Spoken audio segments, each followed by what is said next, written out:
God. Now that I died in, now that we've done Stone Shard quite a few times, I've decided that I now want to go back to playing Caves of Cut. And, I'm gonna go Nomad again.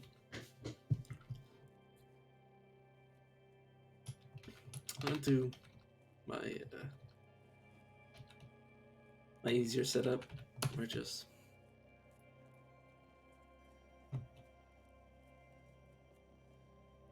question is, what do I want? I don't think I'm gonna go Chimera.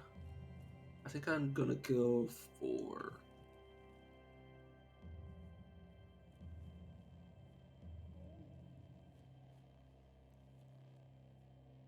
just like a generally safe run, Freezing Ray. It's a bunch of expensive stuff. Yeah, double muscle. I'm gonna need lights, but that's fine. Put everything up by 7. And then pump the last 2 points into strength and agility. So this run should be pretty safe. So I actually want to see like the later portions of the game rather than just dying early game. And I found it was personally this sort of build is really just the easiest way to reach the mid to late game.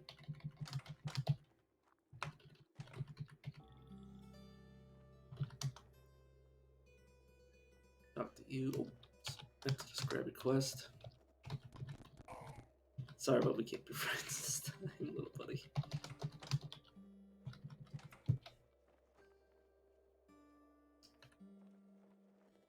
Hey, our recycling suit won't even.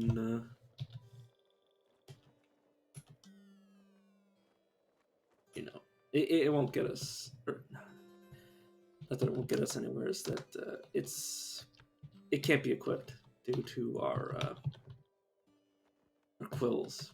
There they are. But our quills will eventually.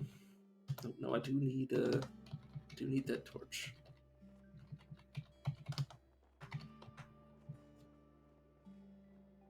So this should be a pretty reliable run. And I think I'm going hammers. But I could be swayed in a different direction.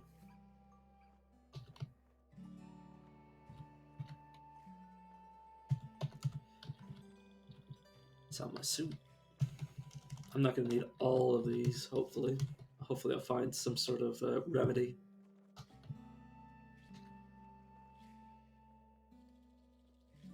But yeah, just gonna buy out all of his shells just to. We're gonna be carrying a lot of water, but my my strength should be raising up quite nicely, so it shouldn't be too much of a problem. Let's just get all the quests,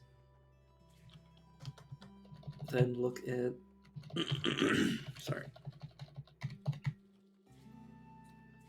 Look at the 2 shrines, and I'll break this one out. I'm speaking a little bit more softly just because I'm gonna be playing for a few hours and a few more hours. And I've already been streaming all day, so I don't wanna strain my throat too much. In 3376 BR, Ithridates II won a decisive victory against the combined forces of Tepad, the bloody battle of Temish. Though he lost his prized desiccated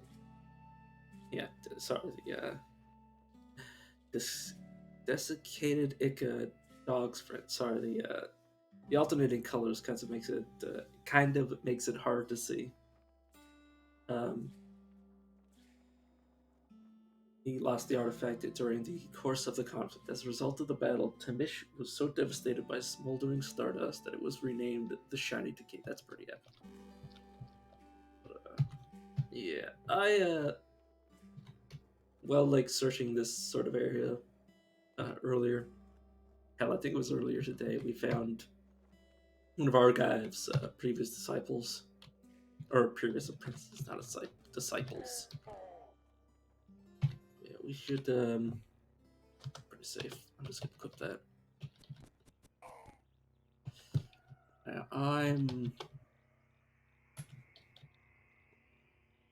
yeah, this is an iron weapon, so I'll wait until we find like an iron hammer before I switch over, because we don't even have the skill yet. Oh yeah, what did I pick up? Weird artifact. Let's wait until we level up slightly more. Like, just like wait until like, well, I mean, we might not wait that long, but I'd like to give it some time before we start identifying stuff with our current. Okay, I need to. Wait, no, I just need to be in the perfect scenario. And this is the power of quills, is that I now have a very powerful attack where I just shoot out my quills. But there is one flaw that with quills is well, firing them out.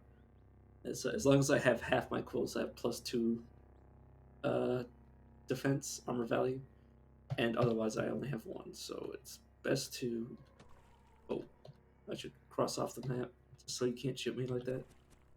Now that he's here, I'll hit him with my quills. Oh, there's another one. I will run away. We have, if I'm not mistaken, we have regenerate, so we should be safe to just wait a few turns. I'm probably going to grab self-discipline for meditate because it speeds up regeneration, and I'm kind of impatient, so it's good to have a more reliable. Yeah, I didn't expect to take so much damage. Yeah, he bit me for 12 damage and then shot me. Unfortunately, but that's the rub of the game.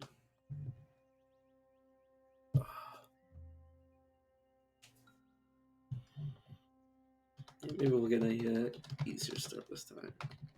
Oh, yeah, we got some extra money. Automatic artifact. This guy's running from me because he knows what's about to happen. But yeah, sometimes if I was playing this by myself, I would get more water out of this. Apparently, pour this into another container, please. But let's just identify this stuff. When I was playing from by myself, I would randomly. I would start over and over again until I get like a really powerful set of items in the early game, but that would be quite boring to watch. So I will not be doing that. I'm selling some stuff to maybe buy some interesting stuff from this guy. Ishtar rifle. And as many slugs as I can find. Okay, I need to sell some more stuff to him because otherwise I'm not going to have enough equipment. Okay, I'll sell this book and that should make up the difference. Get the mission where what's eating the water vine. Go to Archive and give them these 2 things.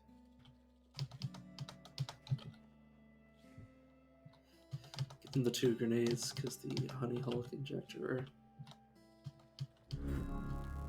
will turn into some nice other things. Oh yeah.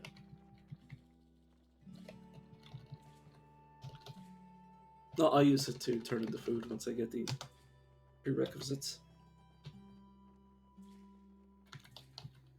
Right. In 3046 PR, Shadates the Fifth won a decisive victory against the combined forces of the Pad The bloody battle of Megawar. Though she lost her prized, stained father of the brood of swine during the course of the conflict, as a result of the battle, Megawar so devastated by torrential glass storms that it was renamed the Clear Void. That's a pretty badass name. Once more, I'm gonna try to check. Like, if we get a like we did before, if we find one of Argive's apprentices, we could potentially get a lot of good stuff from him. Because the last time I found one of his apprentices, we got, I believe, a carbide weapon, which is worth it. Is this a snapshot with a shotgun? It is.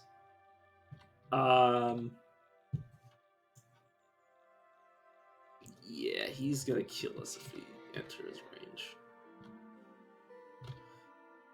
Damn. This is a legendary. Alright, let's... Wait, what? Are they neutral to me?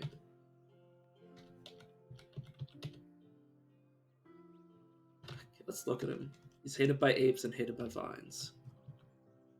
He's loved by his own people and...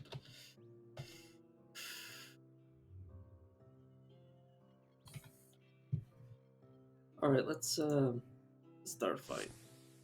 Oh, okay. I immediately regret my decision, I think. I'm gonna rely on them hitting each other. Yeah. They're killing each other by accident.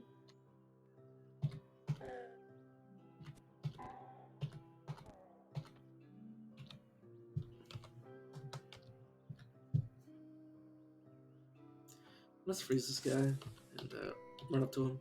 He fell out too quick, so I'm gonna back up. We regenerate faster than any of these guys, so we can afford it. But we regenerate as if we were out of combat, even when we're in combat. Let's look at this guy. He's only injured. He's probably got a few levels to his name. This guy might be out of arrows, which is why he's running up to me. Oh, I did not mean to walk up to him.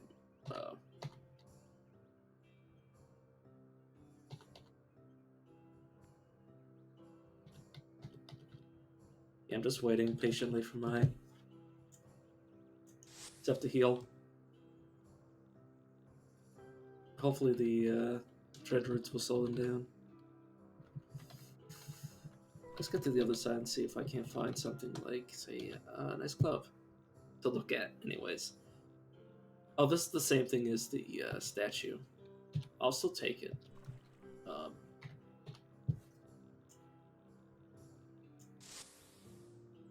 That should deal some damage to those three. Once those three are gone, I can kind of start really fighting this guy. Let's see. Now just one more. And now I can kind of just kite him around. I can freeze him. Okay, he thawed way too fast. Let's back up. And yeah, he has a mutation that can light me on fire, so I need to back up and wait for myself to heal.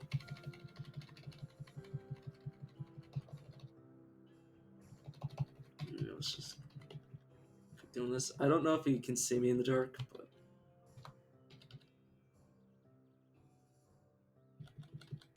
I'm going to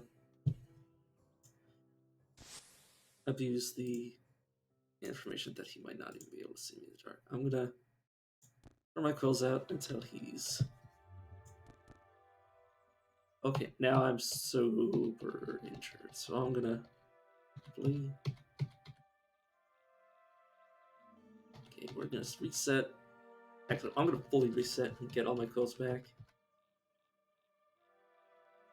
Okay, let's okay, I didn't even get set on fire at all. I'm gonna let him get slightly closer. He immediately bought again. Dang it. But I crit and dazed him, so I then stunned him. Okay, I was dazed, so I'm gonna back up. I'm going to try to do my best to kill him. And that's not good. He's bloody and I'm injured as well. And I'm done. Dang it. This is a really safe build, but it doesn't help when I'm trying to fight things that I have no right to be fighting. It's fine though.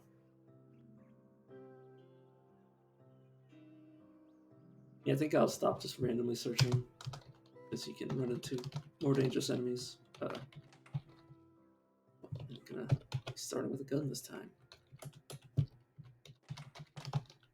That saves me quite a bit of worrying. Pick up this book because it's worth a lot of money.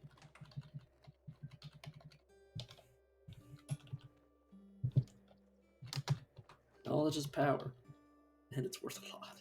Or, yeah, knowledge is power. It's worth a lot. Sorry, I just repeated myself because I thought I said something wrong. Which I might have still done. Oh, I'm actually going to take this iron mace. And equip it. Oh, apparently this our weapon was special. Apparently. If we're starting with all this, that's very, very nice.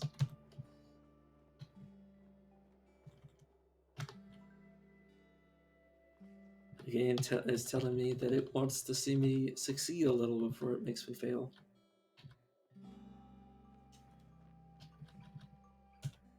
Game's trying to get my hopes up.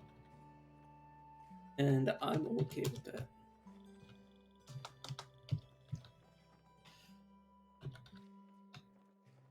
Let me just make sure I've, yeah, I didn't beat to him.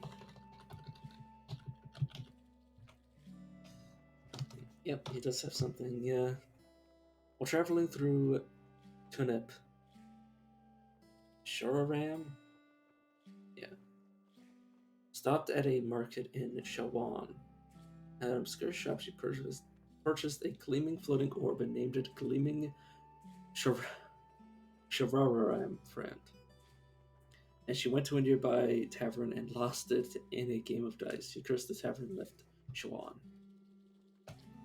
Okay, location of the turnip. Visit turnip and recover the glow orb, I assume. All right. I'm going to give him the nearly empty chem cell and the weapon it came from, so I can level up. And I'm going to start on down cudgel. And I've got it equipped to my main hand. And load my gun.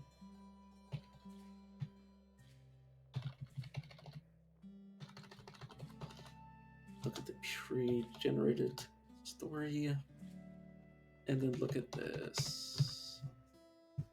While traveling through Deshur, Ithridates stopped at a tavern in Ud. There he lost his prized Stained Joy, the boon of tortoises. In a foolhardy bet, he cursed the tavern and left Ud.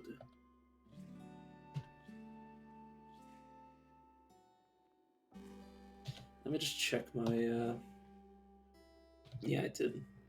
Good quest. So we have... Okay, so we have Deshur, and then Tunip is all the way up over there. Well, actually, let's see if I don't manage to get myself killed. Oh, we'll find a different ruin that's on the way. Sure. 13th Eclipse Burr. Eclipse go Burr. Sorry. That was a dumb joke. Are these Xerox hostile? No, you are, though.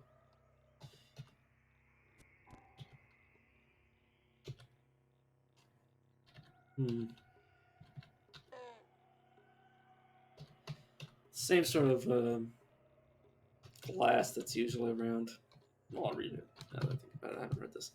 Fluted columns of prism glass scatter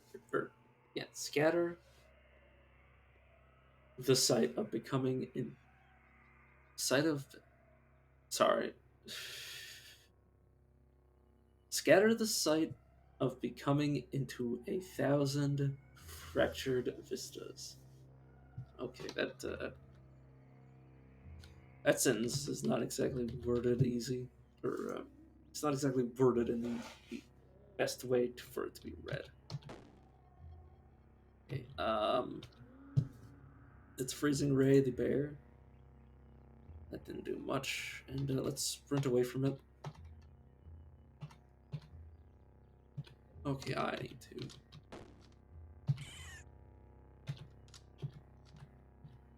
Okay, there's the bear. I was about to say where to go.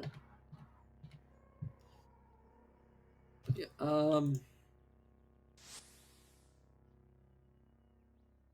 Frozen Bear takes 4 damage from the effect. It's not frozen.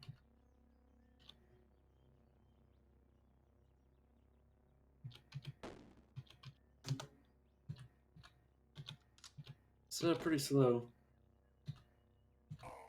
I say as it begins to catch up to me. It's still only just fine, so Freezing Ray again. Alright, I'm gonna start quilling at it. It's wounded and it's gone. Okay. That was super risky. Messing with a bear at level 1 or level 2. Okay. Yeah. Quills is a very reliable AoE.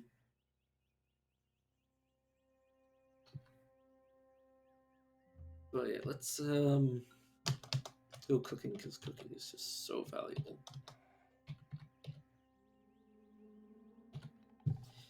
Yeah. Yeah, I really shouldn't have done that. So I will remedy my mistake by dying. I really shouldn't have went in to start quilling things. Oh, what?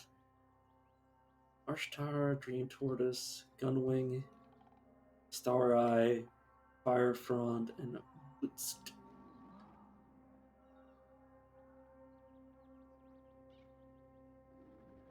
Okay, that's pretty cool.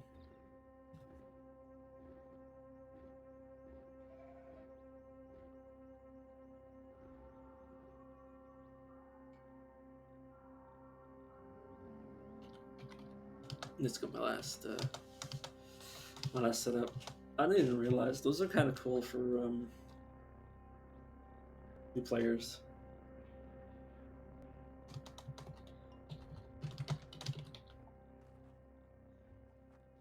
Oh, this is the book that I read on the origins and nature of the dark calculus. Dark calculus hurts my brain. I'd rather do normal calculus than dark calculus. Small stone.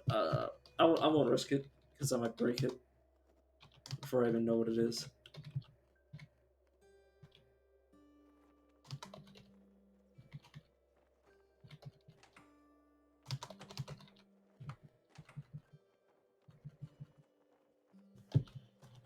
All right.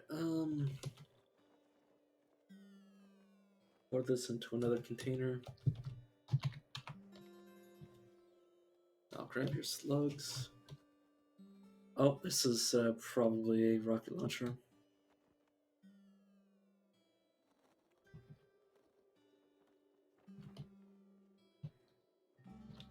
Let's get rid of this. Two of these. Yeah, in the early game, I'm gonna be selling that.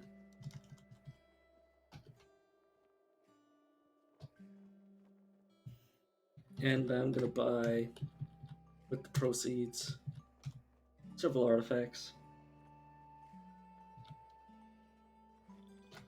Yeah, I don't have to pay. Let's see what these upgrade artifacts are. Okay, fixed foam. Alright, let's risk it. Okay, that's a box of crayons. I never really used the recoilers. Like I like to have one just to escape if I'm like super far into the unknown. Like if I'm 23 stratum down, I want a easy way to get out. But I never really do it to like skip travel on the map because it's quite fast. I don't think you have to worry about us traveling on the map. It's like running out of stuff. Let me actually. He doesn't have anything with stuff on it. Yeah, I'm gonna give him. I'm just gonna give him both of these things, just so I can level up.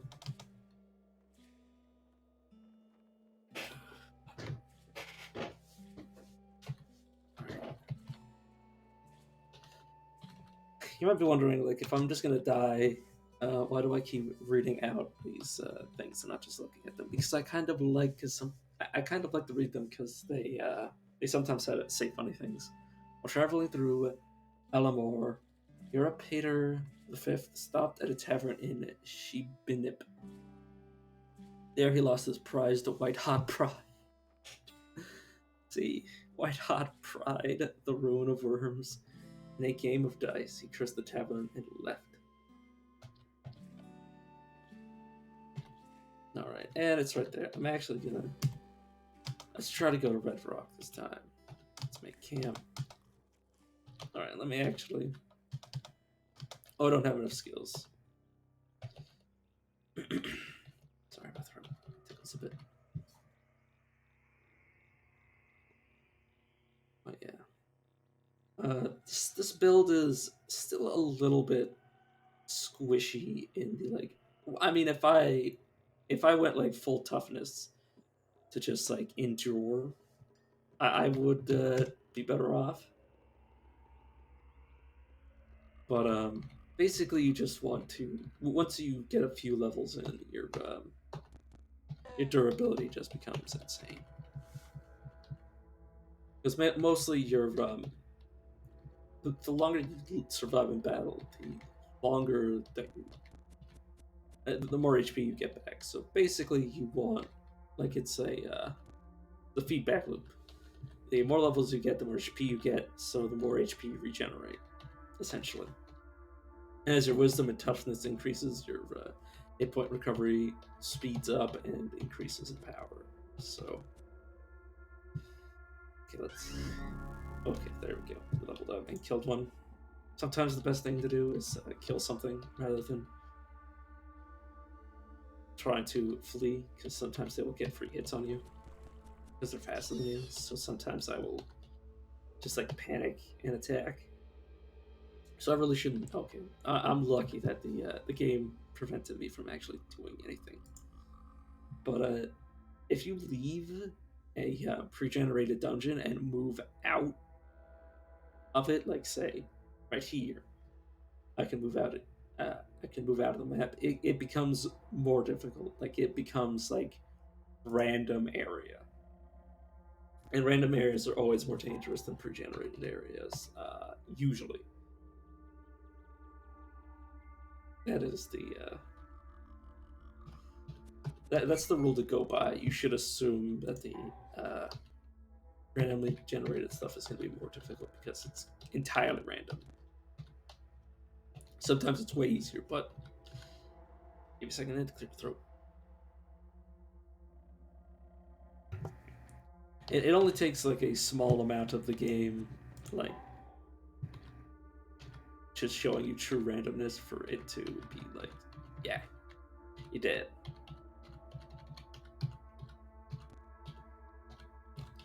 But everything is kind of randomly generated, but this is at least balanced. Like it's the enemy pool is kind of predetermined, rather than just having like impossibly hard enemies. Like the way that they're set up, like like you might get the harder versions of Snapjaws, but you're still getting just Snapjaws, and you're not getting like paladins. Like you're not getting things that are gonna have like really powerful equipment. But it can still kill you. Like, okay, it's the difference between a pre-generated or a pre-built dungeon and a completely random dungeon is expectation. You can expect the same thing from Red Rock. Like every 10 times you do Red Rock, it's going to be roughly the same difficulty. Except for the top, because the top is still kind of randomly generated. So you might get the top of Red Rock being full of baboons, which is the harder version of it. There's literally an achievement to die because you got stoned to death by baboons. It happens.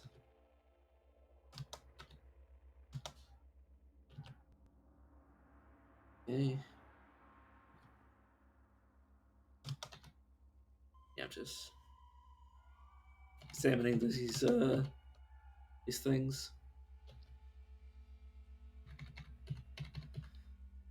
But yeah, like basically it's reliability. That's the word I was looking for. Like you can rely on Red Rock being the same level of difficulty every single time. You cannot rely on randomly built dungeons. The only thing you can really rely on is the whatchamacallit, the like the range. Like if you go into like a side area of Red Rock, you will get like level 1 to level 10 enemies. But like if you leave if you're in Red Rock, each floor will be like 1 to 3 enemies, 2 to 4 enemies, 4 to 5 enemies, and so on and so forth. But if you leave, you might go into like if you're just like on the top floor, you might get from anywhere from 1 to 10. So it's very much unreliable, and anything can really happen. At least in my experience, because that's the thing is that this game is extremely random. So there's a lot of things you cannot rely on. And the only thing you can really rely on is, you know, kind of getting used to the variation. And that's why it's so useful to have like basically learn the game by like talking to other people who play the game, or just playing the game yourself, like through just like a massive amount of time. You know, but not everybody has as much free time as I do to just play a game like this over and over and over again. Because like you could look at the numbers and be like, oh, Red Rock has this level of enemies to this level of enemies, but that doesn't really tell you because some enemies, like a bear, is a low level enemy that you might find in Red Rock. Bears are far different than beetle bums because beetle bums are like almost always neutral to you. So you kind of got to put in the time and effort one way or another. It's either you look up literally every single thing, or you have to play enough to know every single thing. Okay, I am gonna get surrounded, so I am going to go up the stairs and then attack down the stairs, or attempt to go down the stairs, which assumedly will result in an enemy attacking me, and I'm going to pull that enemy into this corridor. Should result in just a one-on-one fight. So I have freezing ray. I totally forgot, so I can totally hit them both. Swap positions. That one died, and then that one followed suit. And I got salt. Okay, I don't know why somebody would carry that, but to each their own. Oh, apparently there's somebody else on the stairs as well. Oh yeah, there's any number of ways to get good at this game or become better. Because being good at this game probably means you're like doing very like you're doing like very reliable things, being very safe, but you know that requires a lot of concentration rather than just like having like a fun time. I mean, people could definitely have fun with like high level like full concentration playing Games of Cup, but I find the game's funner when you're taking risks, and you risk your own life. After conferring with mysterious strangers, Rashad convinced them to help him found. Oh, okay, yeah, this is Starfighter's play again. Nothing, nothing out of the ordinary. Nothing I need to read for the first time. Oh yeah. Oh, there's a brute. See, like, this says he's a average. That means that means his level is about equal to mine. But that doesn't mean his power is equal to mine, because you could have like like I would say that if you saw something with quills and icy vapor, like if something had my mutations, I would say I'm very dangerous. Like if you were just like a normal character, like a just like randomly like any like variation, odds are that if my character with regeneration, quills, and icy vapor is very dangerous to you. And in the same vein, I think this is very dangerous to me, and I want to be just fighting it alone. Because it alone, I think, could kill me if I'm not careful. I'm going to use my quills to deal a bunch of damage to it. The thing is that that's that creature itself. It doesn't include its equipment. It doesn't include like it doesn't include variation or anything. So you can the best things you can tell from that is when it says impossible. When it says average or impossible from that range, it's reliable. But everything else is completely unreliable. Because when it says something is of average difficulty, that means it's just as likely for you to kill it as it to be able to kill you. Oh, it's that's what I go with. That's my gut instinct when I see that. I'm gonna take butchery and spicer. I'm just gonna fully max out cooking because cooking is just very powerful. Especially for our fresh ingredients, and then eat another random meal. Okay, let's see if we can make our lives a bit easier. Okay. So you thirst at half the rate and +4 dodge value. Okay, that's actually pretty good.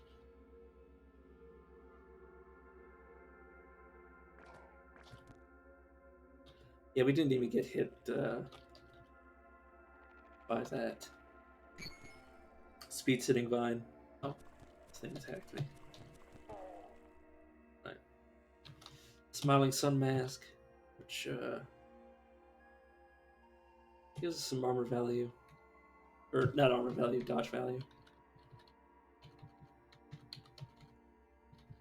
Which is no point if something gives you a bonus and no negatives to not put it on. Okay, I'm going to use my quills to finish this thing off, and that should just be one shot.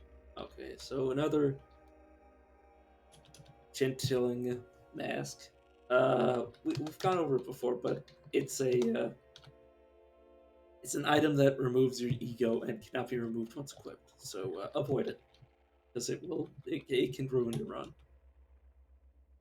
So this protects me. Sorry, I need to clear the throat.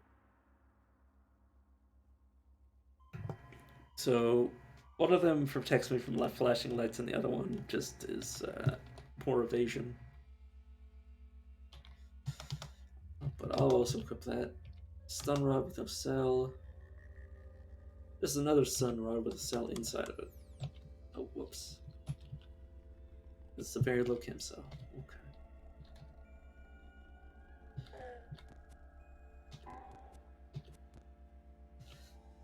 Now would be a good time to flee. I'll flee this way. I shouldn't make more use of my freezing ray, but I keep forgetting. To be entirely honest with you. I have an attribute point, which I'll give it to agility just to even it out. I like having them even, so when I level up next, everything will go up to a +1 from where it is right now. So equal will be a +1, absence will be a +2. Strength, I will put my next point into, so it will be basically it would always be every 2 increments it'll go up to everything at the same time will have stat increases. I don't know. I just like it that way. That's just how my brain works. I don't know how to explain it more. The Snapshot Hunter is shooting his own brethren, which is good for me, bad for him. Check out this weird artifact. Ooh, another weapon with a chem cell in it. I will remove the cell. It's not what I meant to do. Place the cell by removing it, and then equip this. We have a nice bit of stuff. Also, do I have... I do have a musket. I'll grab that just so I can shoot. But yeah, let's auto explore. Okay, we got some more stuff.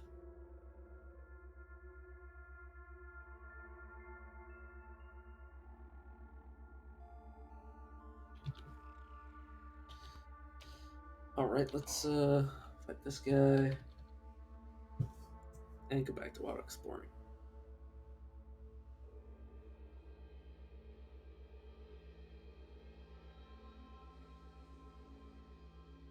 I'm just picking up my scab that's been on my foot for like over a week. So yeah, I pulled it off and it was just like it just was ready to fall off. Sorry if that creeps you out. Thought I even mentioned it, but yeah, I didn't hurt myself. It's just somewhere in the Cook's oligarchy of Sumir or Yapater V came across a trove of white-hot meteorites. From then on, he was obsessed with stardust. Cool. And I will pick this up so I can sell it. At least in the early game.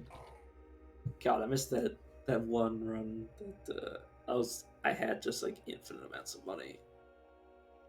And I was having a hard time just like transporting it around.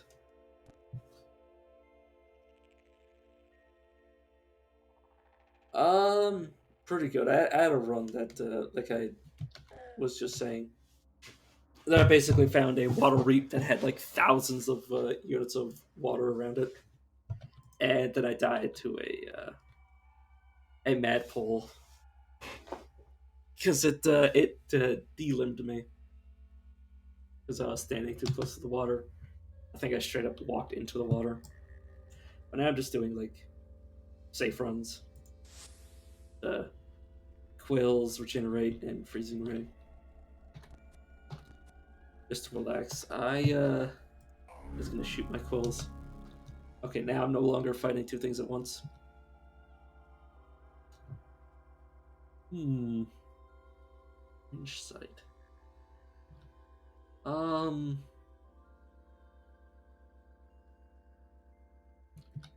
Yeah, I'll take cryokinesis. And I will rapidly advance. I think Quills is the best. Let's look at Quills now. It's capped at 3, so I'll have to level up a few more times before it'll get its mass effect. But yeah, now we have 3 armor value from our Quills, and do more damage. Honestly, I've gotten to Golgotha. Okay. The farthest I've ever had a run go, like main story wise, is getting to Golgotha and getting murdered, which is pretty bad. But my farthest I've gotten is in terms of like level is probably like way up there in the like the 20s. So I've gotten pretty high level. Like I've gotten to the point where the only thing that could kill me is being outnumbered. Like in basically like I usually, instead of going to a place like Golgotha, which I know is gonna murder me, I usually just go like, I think the farthest I went down in the subterranean levels is I think I got to um 10 strata down is usually where the game starts throwing like just insane enemies. But yeah, I usually don't do the main story though. Because I don't like the suicide mission of going to the Golgotha. And the thing is that when you go to Golgotha, yeah, when you go to Golgotha, you get Glotrot, and I really don't like losing my tongue, and I like regenerate. So when you have regenerate and Glotrot, your tongue just falls out every 5 minutes. So it's kind of a Pyrrhic victory, even if I do. I think I might have actually gotten through Golgotha once by basically burrowing. Basically, instead of going through Golgotha proper, I basically dug down to the level that where the end of it was. Not on stream, but this is when I was playing by myself. And basically, I dug into like the bottom and got like the way droid repaired or whatever it was that they sent me to do. Like and then I just like noped out. So I basically cheated to progress in the main story.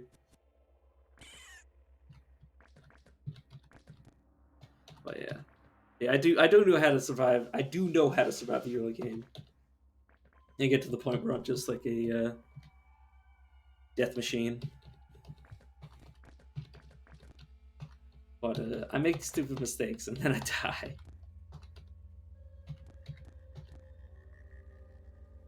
Yeah. I mean, safe scumming is even like a thing in the game if you have precognition. That's basically what precog is.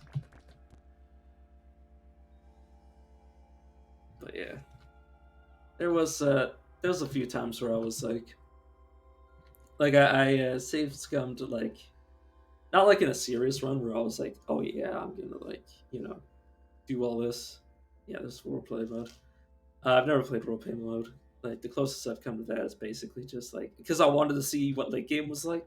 So I was like, okay, if I die, I'm just gonna like reload because I wanted to see how far the game. Like I didn't do like the story. I didn't save scum to see the story. I just wanted to see what a high level character was like one time. So I saved scum just to experience what fighting high level monsters as a high level creature was like. Which I could have just like debugged probably, but I didn't know how to use the debug things. I didn't even know they really existed at the time. But yeah, but no, I not. I wouldn't do that sort of thing in game or in on stream. Yeah. Oh.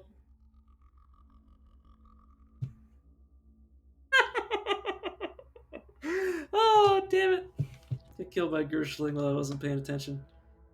Yeah, actually, speaking of which, I'm actually gonna change up my character. I'm gonna go back. I'm actually not gonna. I want to go Marauder, like Axe Dismember. Yeah, I want to go Axe Dismember, but I like the Nomad's. I like the Pilgrim and the Nomad's tokens the best. I don't know her. Um, Sprite. That's the word I was looking for. Sorry, my brain's fried. I like these two sprites the best.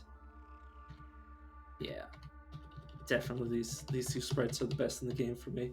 There's also the preset sprites. I assume these are the sprites in the game, but like these look awesome. But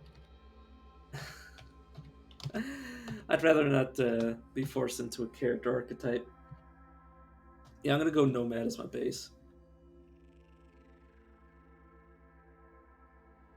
Yeah, but this is what I've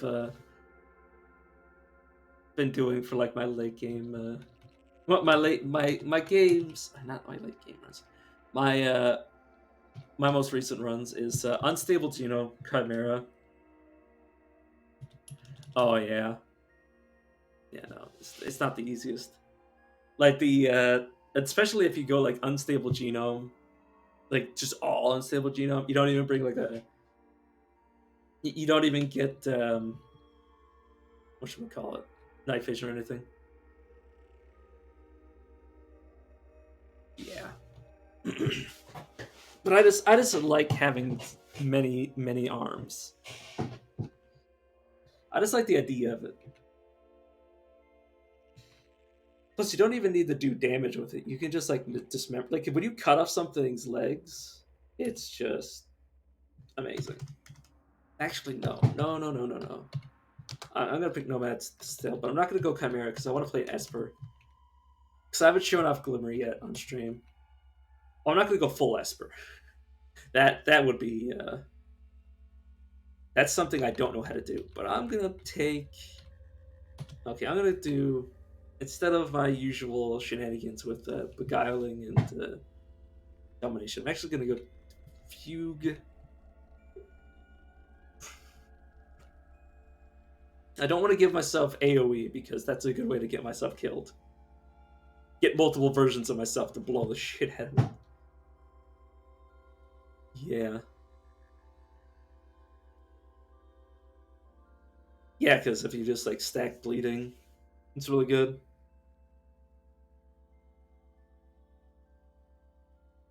Yeah, Carapace. I always prefer Quills over Carapace. Like, okay, when I first started out, I'm gonna go over to my yes, I'm gonna. But like, I'd get Quills, and I'd just do this and this to raise my dodge and HP as high as it'll go. And that's how I used to get to the early game. Is basically just become like a massive HP for things to wade into. Yeah, I know Carapace is definitely the stronger pick of the two, but I like I just like the idea of quills. Like the quills are just I don't know. They just speak to me on a spiritual level. But yeah, I'm gonna go. Oh yeah, yeah. I've had sleep gas. I usually end up with sleep gas pretty like mid game, and it's very nice to be able to when you have regenerate, sleep gas everything and then reset, and then like especially when you have like 6 axes, or usually it says 4 axes because I don't start with because that's before Chimera was even gave you multiple arms or give you the ability to generate limbs when you mutated. But yeah, but yeah, you'd reset, you dismember a thing a few times, and then you reset again. It was nice. Yeah, I want to go temporal fugue. So there's a many of me, and I guess Sunder. Okay, I definitely want mental mirror before I forget. Um, I don't like touching mass mind because I don't like the idea of other espers being able to steal my power.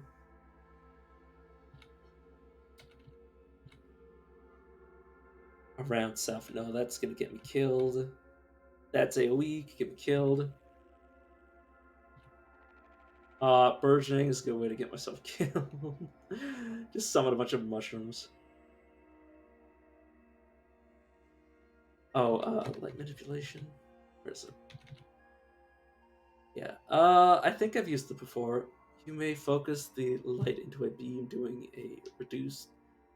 The doing so reduces the radius of ambient light by 1. Oh yeah. I remember this. Yeah. Yeah, I was actually just like looking through, and I'll take Sense Psychic because my intention is to have. I mean, look how many mental mutations I'm starting with. I'm going to end up with Glimmer. Uh, Not super early because I like to balance out my stats. Because I find everything has its place. Because toughness for HP, um, ego for mental mutations. Uh, So I'm gonna raise my everything up by 7, and this is already bonus by 2. So, and then I'll just I'll put wisdom and agility up a little higher just to get that starting bonus. But yeah, that's what I was looking for. I was looking for something like like manipulation, but I just haven't played an Esper in so long. But I'm not going to go full Esper because I want. Well, the thing is I don't want Glimmer. is I don't want Glimmer early game, and the thing is that. Oh yeah, I know. But the thing is that +1 mod to all mental mutations is Glimmer, so it's gonna spell my doom. Like I have a ticking time bomb. Yeah, I Espers are a ticking time bomb. So I'm trying to give myself a. And plus, yeah, I'll have infinite. Once I can start like killing Espers that are hunting me, I'll have infinite. I'll have all the ego I could ever ask for. And someday I might want to eat some humble pie if I live that long, because I have definitely had an high Esper run. Like that's one of my few like really high level runs. Is that, I mean, I would basically temporal fugue, and then just yeah. Yeah, exactly. I would just like fight those. I'd fight those like really weak enemies. But speaking of weak enemies, I love to kill this guy really early because nobody protects him. I didn't even need the mental or temporal fugue for that. I just did it to like basically I would temporal fugue, and I would just like hide in the corner while all of my dudes. Oh, this was back when Mental Mirror was broken.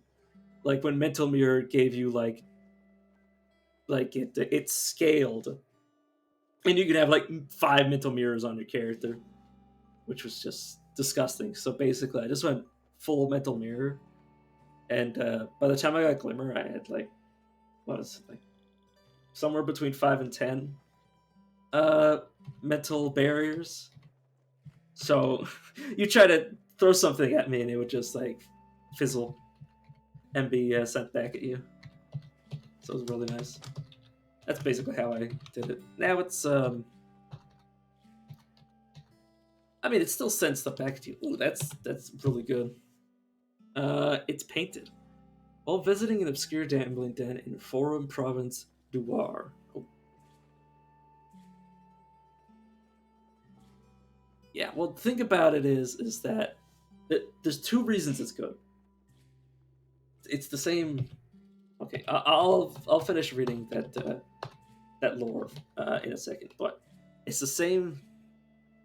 Yeah, it's if I ever find a replacement for that, and it'll be hard to find a good replacement for that.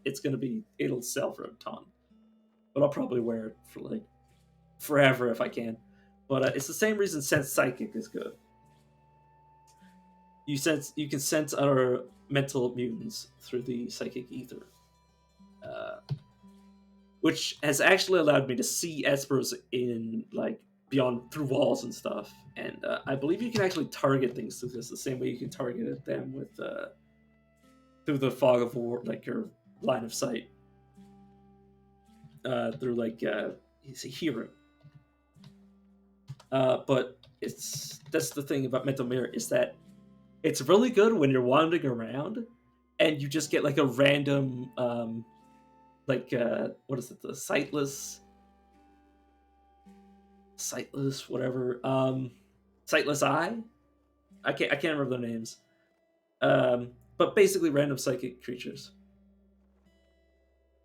Yeah, Seekers of the Sightless Way. Yeah. But yeah, once you run into sightless seekers, like it's nice to have. Yeah, they hit you with Sundermine, and basically it's a good it's a warning bell. So, mental mirror is a warning bell. So if something triggers your mental mirror, you're safe for a turn, and then you can react to them. Same thing with Sense Psychics. Basically, this is my first tip off, and this is my second tip off. It it's just to play it safe, basically. But yeah, and sometimes it's mostly to protect against confusion more than anything. Yeah, like just killing them usually is the my main method. Because I like to do hybrid espers and not pure espers, so I'll usually have a few tools to just like go up and smash them, while they're trying to pretend they're special. But yeah, did I seriously not get anything? Oh yeah, I wanted to finish reading this. While visiting an obscure gambling den in Forum Province du Var, Michir met with a group of gamblers and commissioned a three-sided die that evoked the presence of a rhythmic miniature clock. She called it Clockicus. Yeah, kill them, confuse them, stun them, transcend the streets. Yeah, but it's mostly to protect against confusion, because if you get confused, it's hard to control your character, and it's hard to see. So I like to not be confused. And if it gets aimed back at them, they get confused. Then you have a few seconds to be like, "Oh, I've just been attacked." But yeah, it isn't the best. I don't claim to know what I'm doing, but it's just how I like to play. A small platinum tube. I want to try to identify it first. Back to this too. There we go. Shade. I rarely use. Well, now I just turn it into food, and tonic allergy is like completely mute because again, you just turn it into food. Let me look at the effective shade injector and see if I want. There's a 25%. That might do something really cool if you put it in food, so I'll keep it. Sorry, Archive, you're not getting my artifact today. But yeah, Blaze. Oh yeah, now I remember why I used to love light manipulation. Is that it's your mental replacement for night vision. I completely forget. Thank you for reminding me about this, because I might have just like left without even looking at it. Also, a chance to reflect light-based damage. Damn. Yeah, thank you very much. I do not have a very good memory, so.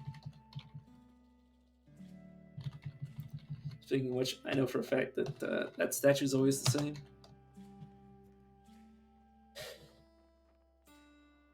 Yeah. With unlimited range. Really? Oh. You're not wrong. Wow. Okay. I am so glad you reminded me of that. Sorry. Alright, this looks like another artifact. While traveling through Cabal, Yumisp stopped at a market in Ekamu, Ekamu, at an obscure shop. She purchased a philosophical axe and named it Philosophical Luca. Yes, gift. Then she went to a nearby tavern and lost it to a local thief. She cursed the tavern and left. So that's two early game artifacts. Let's go to Tam to see if. Sorry, my throat. Let's go to Tam to see if he has anything I want. So I do have a book here. I'll actually equip that hat if my character would be so kind. Sell this. Don't need the. In fact, let me go to my equipment and remove that torch. There we go. We also got a box of crayons. Which, despite my character being a moron, I won't need a gun. Yeah, grassy yurt mat. I just want to read this. A swath of verdant loam. Okay. I mean, you can mark up walls with it and stuff. That's the last thing I can remember. I haven't looked up much stuff, so it's mostly from my own experience. Oh man, have you seen the clams? Have you tried to walk into a clam before? Because it's magical. I'll just tell you that much. Clams are magical. I lost to a run to a clam. Why not? I don't care. If you want, just let me finish reading this. Swath of Verdant Forest Loam. +2 dodge value while occupying the same tile as. Oh yeah. Yeah. Draw on the face. Draw on the wall with a. Generate the Kessel's face. I can do this.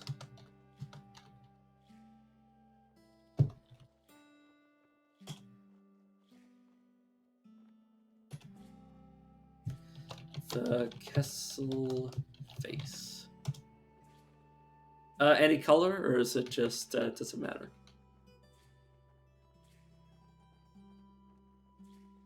Does the color matter? Okay, black. Select the direction. Draw a pretty picture.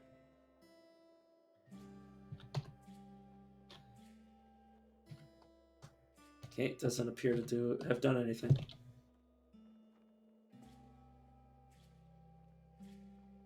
Yeah.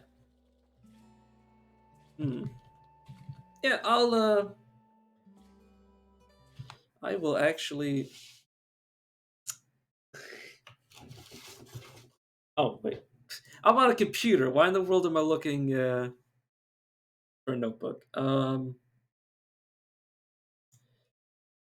Let me just make a note for myself. Here, X document. The Kessel face. Just to remind myself to try that. Let me get my spiral bound book. Yeah, I actually had a notebook because like writing stuff physically down is better for my memory than typing stuff out. And mainly my problem is remembering it all because like there's sometimes where I forget that a thing even exists. It's like, what's the point of writing down a note if you forget that the note is there? But yeah, let me just make sure I have all my quests before I head out. What's eating? Archive. All right. And I also wanted to check the TAM. So I can probably, as you said, I could sell these crowns now. It's a 1 in a 500 chance. Well, I guess I'll see if I can make it work later. Well, I'll see. I mean, does it? Is it just like an Easter egg, or does it actually like give you a bonus or something? Does it? Does it become sentient and try to attack you? The wall, I mean. Uh, while traveling in Forum Province Ipa, Yudokov, Yudokov. I don't know how to pronounce that. Um, I don't know how to pronounce the KHT sound, or if that's even a thing in English. If there's even like a rule for it, if I like how to pronounce it. Chariot was driven off. I'll say in the character Guido was driven off a cliff by a criminal gang of winged animals. He was killed at 58 years old. You dock it. You took it. Fair enough. All right. Yeah, I like looking through merchants' inventories to see if they have any randomly generated story.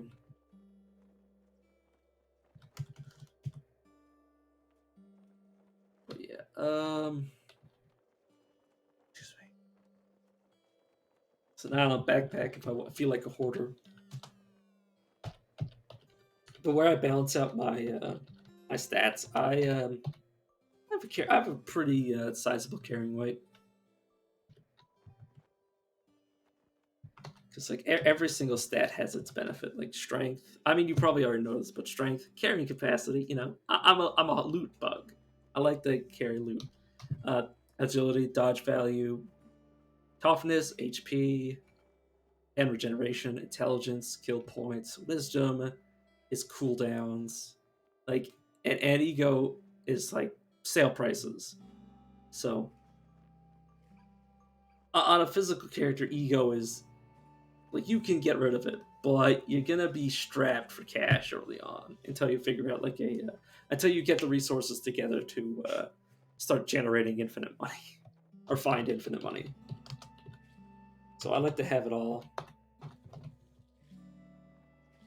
You know, because I could definitely min max, but I'd rather just I'd rather do just what I like. Rather. Oh yeah. What's this? The wood was left to smolder and decay. There's a good chance.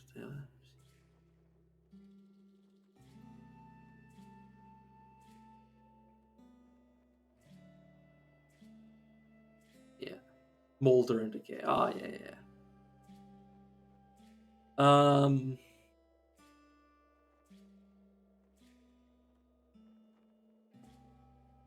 Okay, so it's basically a crayon is a loot box. Gotcha. It's a yeah. Don't worry about it. Yeah, but I won't look it up. If you think it's too spoilery to mention what it actually is, it's fine.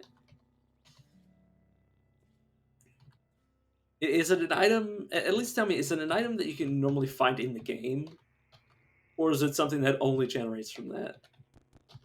Because that's more so what I'm curious about than anything.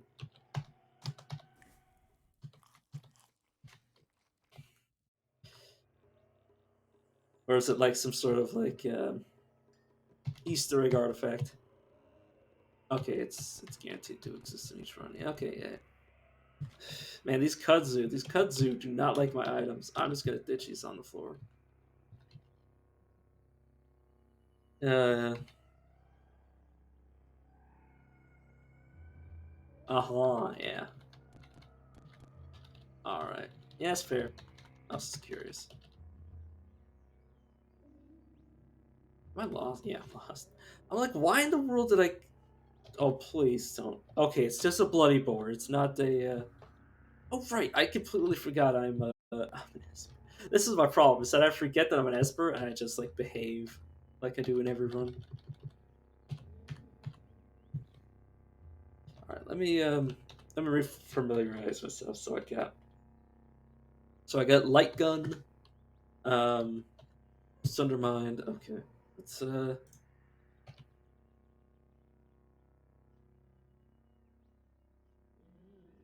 yeah. Let's get a copy of myself and oh, this has charges. I mean,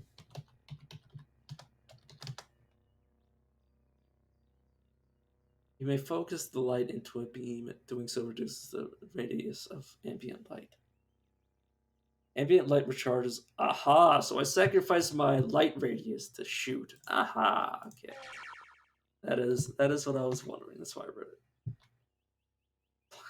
I love how the temporal copies of myself will inject the item. They get every item I have, and then they just use them like as if they're candy. Yeah, every 10 turns. Yeah, and they go up as I level it up.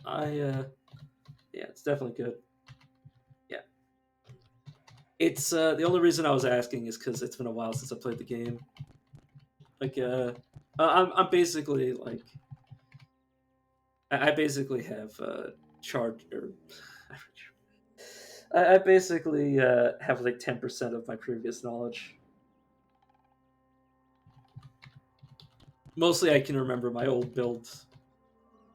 But Espers was never my favorite. I always like physical mutations. Because, I don't know, that's the kind of guy I am. Am I gonna... Is this Kudzu killing me? What? Why am I in melee with this thing? Also, I should probably... Damn. Yeah. Yeah, I haven't... I don't like to dismantle games that much. Yeah, I was trying to punch Kudzu. No wonder I was dying. But what I want to do is... I'm gonna put Lays on Q. It'll prevent me from opening quests, but I can just press like J and then tab over a few times. Yeah, I can just press J and tab over once, and I'm at quest, so I don't really need it. What? Oh, they're Kudzu symbiotes. Yeah. Oh yeah, I like to play the heck out of games, but there gets to a point where the fun stops. When I get too good, and the fun begins to drain out of the game. I never like to throw a game that far. I never try to push myself on a game that hard. If that's what you mean by dismantling it, that's just my personal preference. I just leveled up by killing dragonflies. Nice. The capacity is too weak. All right. I don't think I can really buy anything.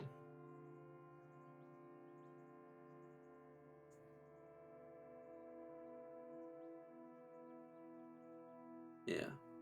I probably legitimately have that much time in this game, at least. But fortunately, I'm still at the honeymoon phase where the game just kicks the shit out of me, but I still love it.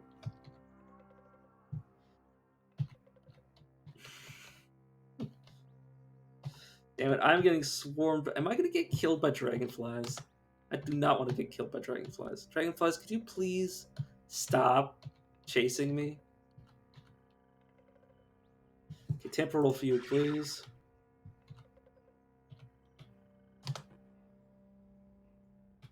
Damn, these accursed butterflies. Okay, my capacity's gone again.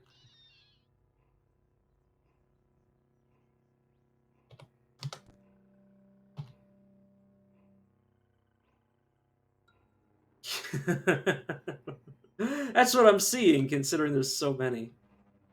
Okay, I can sprint again. I'm just gonna count my way back and just like run around like a madman. Okay, I can no longer sprint. The mirror, no blaze.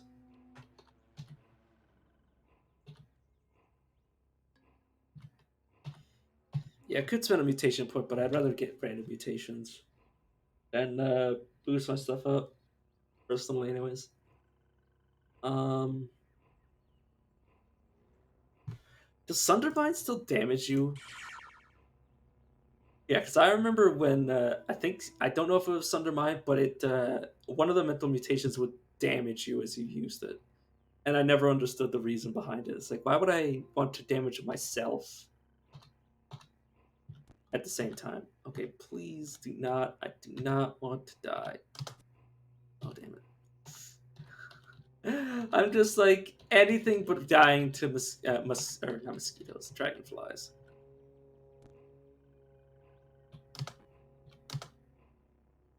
Damn, these dragonflies are kicking my butt. Okay. I just don't want to be chased off the map because I could end up running into Snapjaws and the ilk. Okay.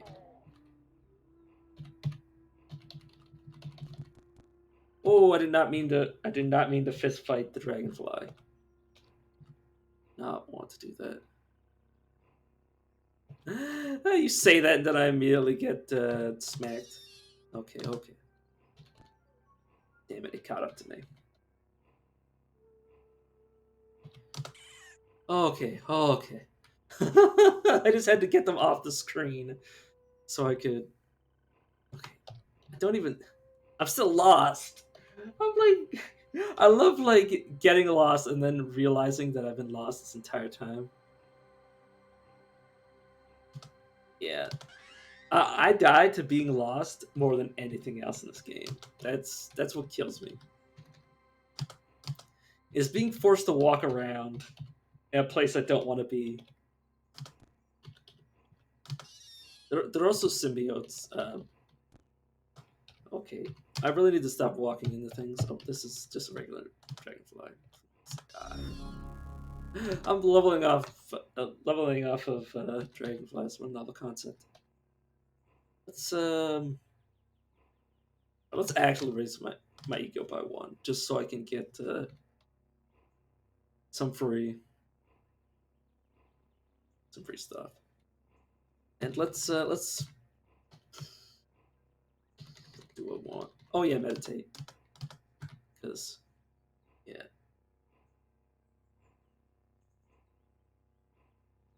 yeah, it basically speeds up my healing. And I'm very impatient, so I'd rather not wait like 100 turns. Yeah, acrobatics. Yeah, for like flinching away from missiles. Yeah, I'll get around to it. But right now, I just want.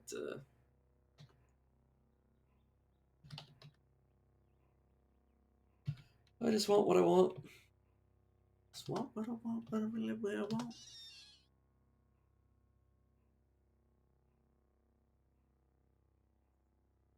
Yeah, yeah. That's definitely an early game pick for me every single time.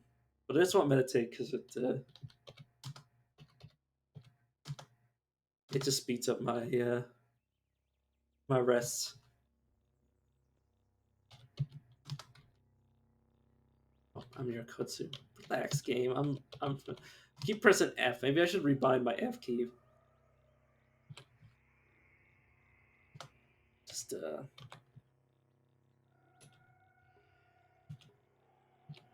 come on, game. Yeah. This temporary binding will only apply for the current game. Yeah, perfect. Thank you. There we go. And now my quests are back. God damn, that's probably the best feature in the game is the fact that when you take something that's always like when you take a default key and you change it again, it resets. Like it doesn't just leave the key unbound. That's like a really good design game or a game design game. I mean, it's a sign of a well designed game that it defaults back to it when it's not being used, which I really love. Salt Hopper's just getting murdered by Equimaxes. Yeah, because I have a habit of because I play like League of Legends and stuff, so I have a habit of wanting my stuff on QWER or QWERTY. So I often will rebind like quills and various stuff to Q. Just adjusting in my chair. I should probably check these guys for like stuff like that. Do I have things on my hands? Worn on hands. There we go. See, they usually don't have anything important, but sometimes they have like things that you're currently lacking.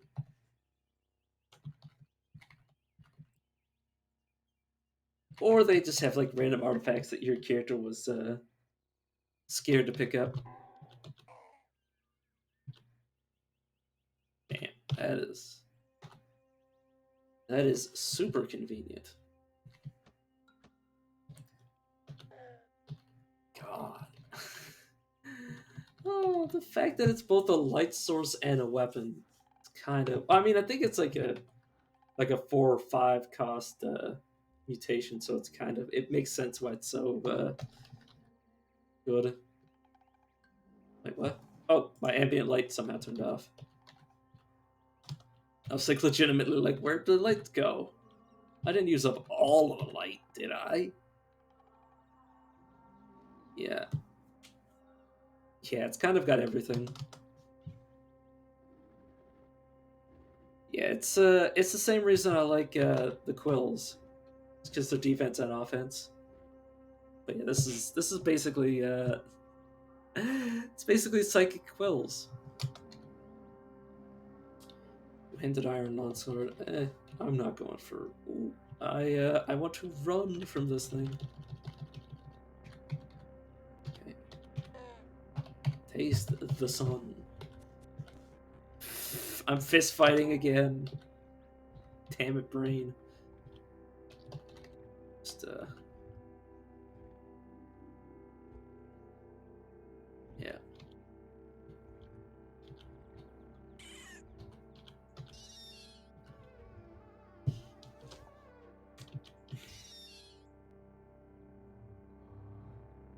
Plus, it doesn't even, at least personally, it doesn't even matter if it falls off because it's still like even if its damage falls off, it still has its utility. Do not fist fight the Snapjaws. I have oh, they don't have any abilities, so yeah, like even if they fall off, they still have their utility of being the light.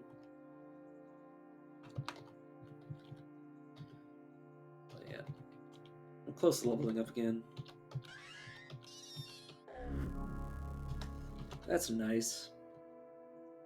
And now I'll grab Acubats. Yeah, and then Spry, because I have the points for it.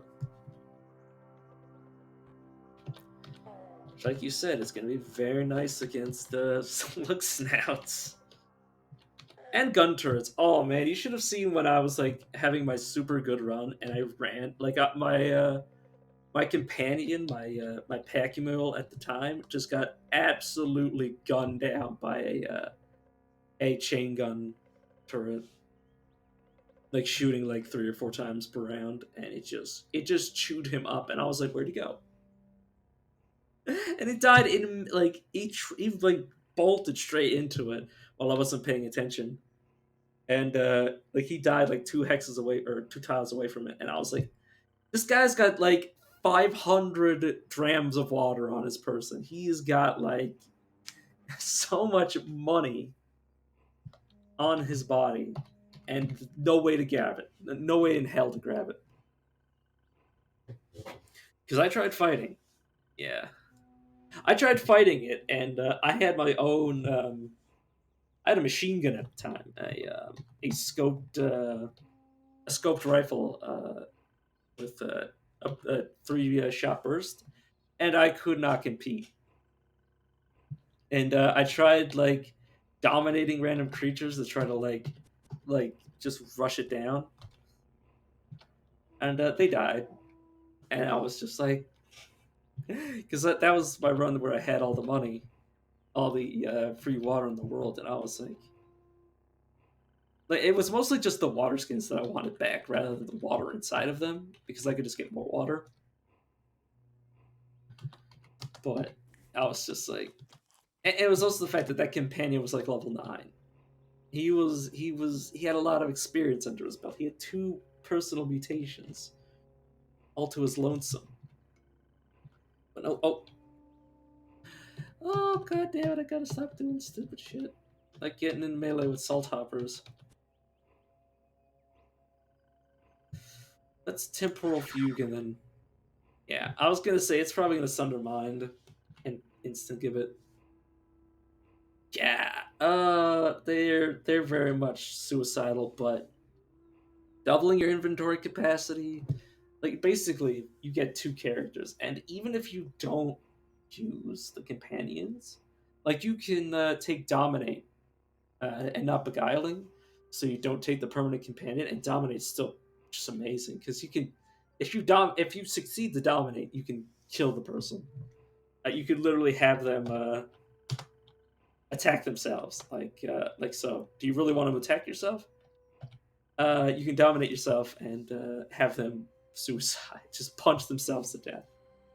So it's kind of both beguiling and dominate are just like, you know, it's save or die.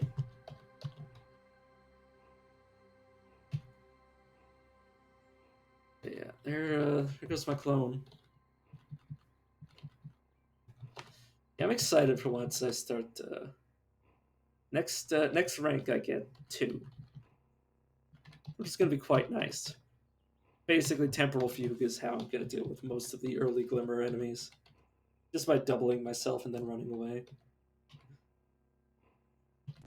Because the only one of me needs to survive. I don't need all of me to survive.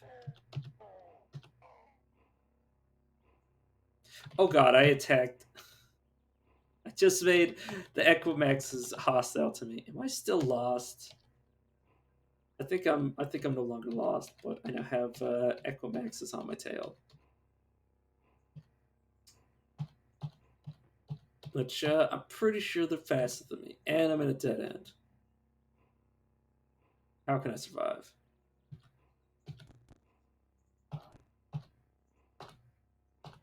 Okay, thank you, Snapjaw. Okay, I just need to survive this. No, okay, that's fine. But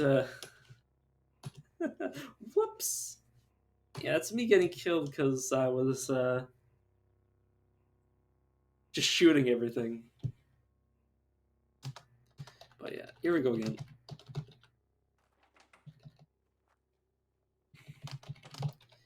Now I know. Yeah, I'm used to dying so many times. Now I got a bunch of grenades, compass. Ooh, okay. See, if I didn't lose, I wouldn't have gotten the compass.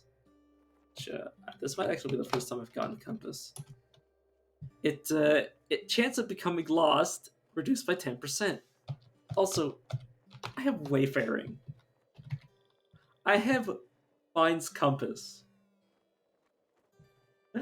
So I got lost.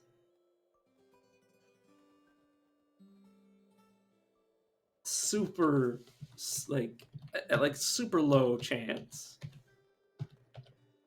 But now it's heavily reduced. So maybe this time that won't happen. You request and perish. Okay. Yeah, I want to unlock this because when it just randomly chooses enemies, it's very dangerous. So I like how it remembers if you just do the last run, it remembers your hotkeys. If you change them. Very, very nice. No longer have the painted recycling suit. I'm going to pour this into my main. Oh, and then I took it off. Whoops. Please put that back on. On my shoes. Take off the torch. Try not to ruin your throat. Also, for the longest time, I didn't know you could loot Archive's crates, his boxes. Once you became his apprentice, I just assumed that he would kill you no matter what. And somebody told me that, so another good reason why I should be playing this with people watching me is that they can tell me all the things I don't know.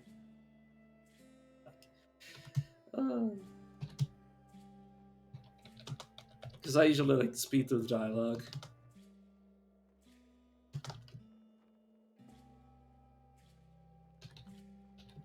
But yeah,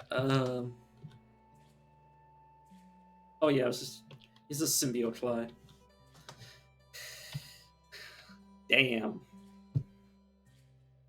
Extinguish permanently when unequipped. I don't need it, obviously, but there was a time where I actually got this randomly. Yeah, there's very few creatures that are guaranteed hostility. That's very true. Yeah, I'm pretty sure I attacked the firefly, and then because fireflies and the horses are allies allied to each other. For whatever reason, they attacked. That's why they attacked me. But like, I really like how different creatures have different reputations with each other. Like Argive hates the Zealot. I've had the Zealot dominated, just to show everybody what it's like. And then I went over to Argive, and he just tried to hunt me down. And I was like, what? That is named like a random piece of clothing. Because I leveled up. Did I level up? No. There's my level. I was like, very confused. But now I'm his apprentice, and I can now do this stuff. But yeah, like, I didn't know that until way after, like, literally just a few days ago.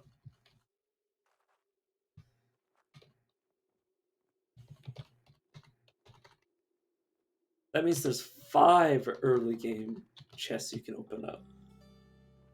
And basically, it's doubled my odds of getting loot. Okay. While traveling through Shabal Roost, Japur stopped at a market in Tabal, an obscure shop. She purchased a glazed floating orb and named it Glaze Solace Japur Gift. Then she went to a nearby tavern and lost it to a local pickpocket. She cursed the tavern and left. Alright, that's interesting. But yeah. Let's not even get out of Japa before losing my way. See, this is what happened last time. Is that I just immediately get lost. I'm gonna kill these glow pads out of pure anger. And these things are tanky. It's worth 25 experience. Not bad. For something that can't move. Completely stationary enemy.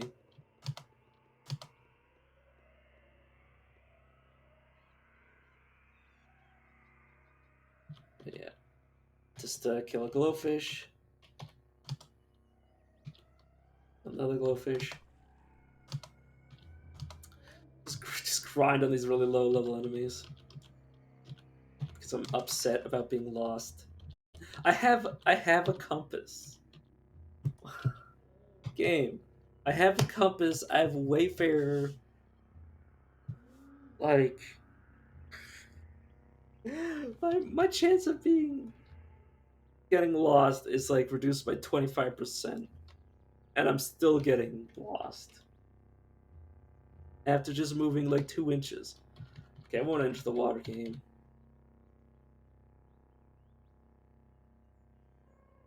It's like, actually, like, my character has a worse sense of direction than I do. Like, I'm pretty sure even I could just in his defense, it is. Oh, never mind. Now he has no excuse. I was gonna say he has an excuse in the fact that it's nighttime and he can't just orient himself based on the sun. But now that it's morning, you should know which direction is east and which one's west at the very least. It's like, even I know how to do that. I'm gonna kill 3 more, which will give me enough to level up. Oh, I haven't enraged the glowfish.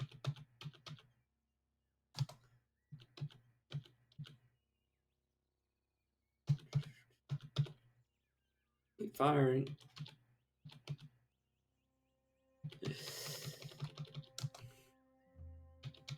Yeah, this is super convenient just to be able to have infinite ammunition like this.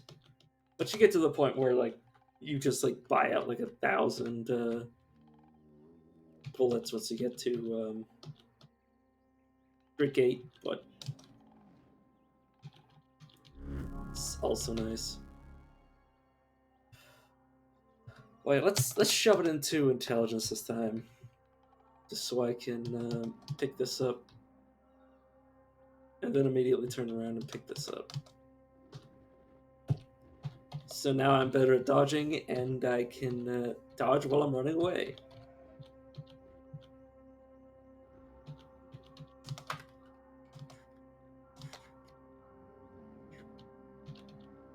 Yeah, I'm literally like gonna turn into an old man if I keep fighting puppets. Okay, okay, I did not expect that. Okay, I can no longer see.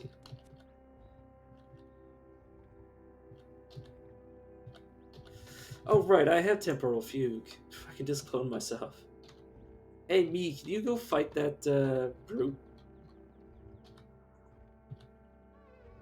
All right, well I'll just.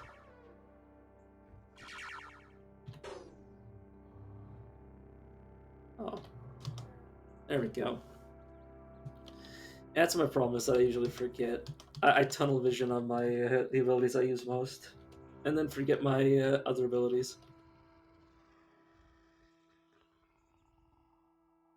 Oh, escaped by one arrow. Another one arrow. Snap jaws.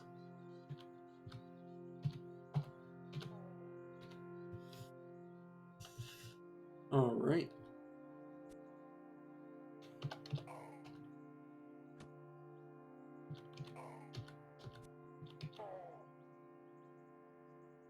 Oh yeah.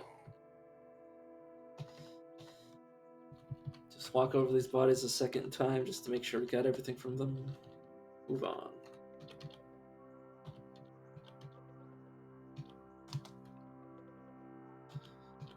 Why am I shooting this? I don't know. In fact, I just want to stop being lost is what I really want to be. Alright, let's walk away and walk back so I can actually get to the okay. Hulking baboon. On the other side of the map. Luckily the sun's up, so I can... I want to wait for my las charges to come up. And then temporal fugue, because I'm pretty sure they have... they share my charges. Alright. Temporal fugue. There we go.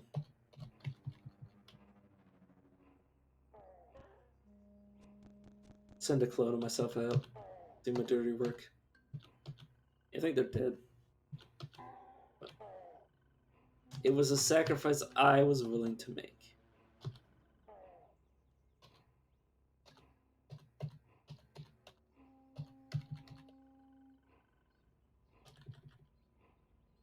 Alright, I actually want to kill a few of these baboons so I don't get murdered by them later. Randomly escape to the surface and then get chased down and stoned to death. Which there's an achievement for being stoned to death by baboons. That's how frequently it happens. Which, I can attest. I think that's my favorite thing about buying the game, is that now I can see the achievements for all the things that I just did naturally. Like getting murdered.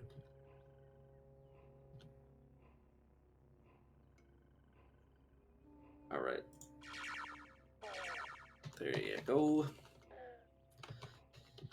Is temporal fugue's duration? Well, yeah. The achievements are great. Most games' achievements are great. Yeah, they are. A lot of them is just do this thing this many times.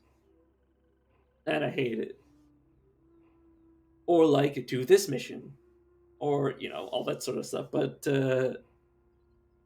Caves of Cut is like get 6 arms, which is something that you have to kind of go out of your way to do. Or like funny things. Like that's really good game achievements are like challenges / chokes and all that sort of stuff. Or the game like tutorializing you. Like when you die and you get an achievement, it's like you get used to it. Like I'm pretty sure when Dark Souls came out, when you first died, it's there's an achievement for dying, and it just says "Welcome to Dark Souls," and I love it. It's because it's like it's true. they hated him because he spoke the truth. But it's an achievement, and there's also like lore-based achievements. Like when you find one of Argive's apprentices, it the achievement tells you about it, because you can assume, you can infer that he's Argive because he has wire in his inventory. You can assume that he was going to Rustwell's to get wire for Argive. But the achievement spells it out just so you know for a fact that like that's what's going on. Just for those that don't know. So like storytelling through achievements, and that's once again sign of good game design. Yeah. Caves of Cut is like the roguelike version of Dwarf Fortress. I mean I think that's like the perfect analogy or perfect comparison. Is that this is the roguelike that Dwarf Fortress, if a Dwarf Fortress was purely designed as a roguelike, would be. So and there's also like the roguelike, the adventure mode of Dwarf Fortress, which isn't as good as CUD, but still pretty damn good. Like I can only imagine what's going to happen once because I'm pretty sure Toady talked about the game developer for Dwarf Fortress has talked about adding magic. Yeah, I mean more so than just like the aesthetic. It's the spirit put into the game, like the soul, the effort. That's what really makes the comparison pop into my mind. Yeah, I'm definitely gonna buy the game on Steam once it comes out. I'm a little bit worried how like the Lazy Noob pack is going to like sound sense and all that, like how those are going to translate onto Steam. But I'm sure the guys will figure it. Somebody will figure it out for me, because I am in fact a lazy noob. But yeah, the parallels, like it's not even like it's just about like the just effort. Like I said, the effort poured into the game. And just like the amount of stuff, like the amount of stuff that's in this game, like just for like visualization purposes for what I'm saying, like this does not have to be in the game. None of this has to be in the game. Everything has an opinion of you, and everything has an opinion of everything else around it. So that doesn't need to be in the game, but it is in the game, and that's the story of Dwarf Fortress for me. Why I love it is that there's so many details that serve no purpose. Like Tony programmed in eyelids, so when you blink, you clean your eyeballs, like in real life. It's like that doesn't serve a purpose. That's just there because he wanted to simulate that realism. And this game does the same thing. Like you don't need reputation with all these different things. So it's just I just love it for that. It's just a story of like we put it there because we could rather than because we should. And the game's better for it. Both games are better for it.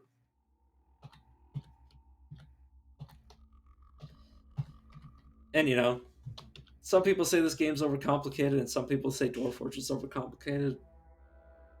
I'd argue that it's not even that complicated. It's not complicated at the surface level.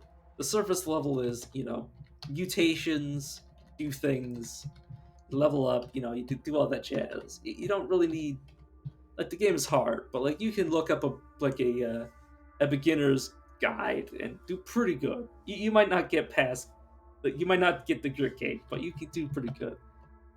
But but I also like games being complicated. Like I like to be able to, I like to see numbers go up. So I like to raise my reputation with all the factions. I like to I collect as many mutations as humanly possible, get all my stats as high as possible. Like I like that, and any game that can facilitate that, like in Dwarf Fortress, you can literally, like you literally have dwarves with every skill in the book. Like you literally have a skill for what is it called? Like singing. Like you have a stat for how good you are at making music, and you can level it up. You can get your dwarves to level up like random stats that serve no. It doesn't serve. A, like it's not important. Is what I'm saying. Like like nobody's playing Dwarf Fortress and being kept up at night that their bard is only mediocre at musicality. Nobody's getting kept up at night, but it's in the game, and I love it for it. But yeah, I was just talking yesterday about how, like in Dark Souls, like Dark Souls has spawned like an entirely different genre of game. Like Dwarf Fortress has kind of done the same sort of thing, where it's kind of, I wouldn't say it's spawned a like difficult like. I mean, Rimworld is inspired by Dwarf Fortress, and like I like seeing that like somebody's put like their heart and soul into something, and somebody else is like, I want to do the same thing, and then they do it. Like Rimworld and like all those different games. And, you know, there's probably like people like the game Rogue. Oh,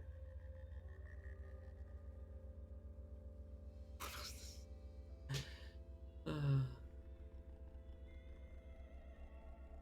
yeah. I don't exactly understand what you're saying, but uh, uh, but it did make me chuckle. Yeah, I've read the statues flavor text before. Let's collect the wine.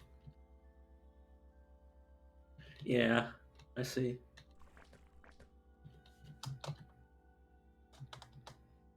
Yeah, I'm not much of a musician, I'll say.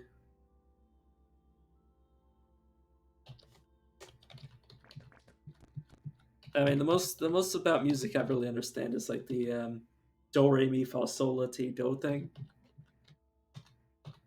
That's kind of the long and short when it comes to like the um, like musical education that I have. Like if you were to ask me what the strings on the guitar are called, I would be like the strings. Yeah. Oh yeah. Yeah. Yeah. That's what I assumed you meant.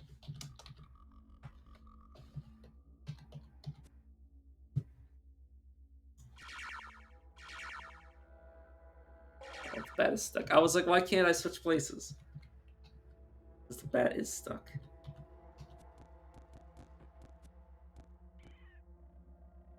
All right.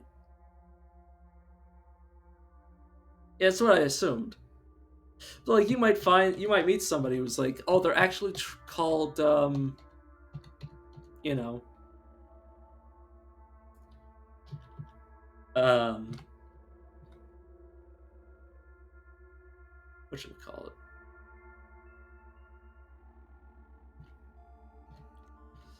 it? This is the high note string. This is the low note string. Yeah. It's like, oh, you if you play guitar, you must tune this string to this note, and the it's like, it's like there's levels of things that you know some people possess like a snobby quality too, but I'm not exactly going around being like, yeah, I know music. I know like the ins and outs of like musical theory. It's like, no. All I know is music sound good. Music sound not good to me. I don't know. I'm super excited for like a lot of things. I could take Quells, but then I lose my. Oh wait. Freezing Ray is just hands down like movement speed, and I've already selected it anyways. But Freezing Hands, just a stun, because this could potentially freeze things. It's just nice and reliable. A nice bit of AoE to go along with my lays.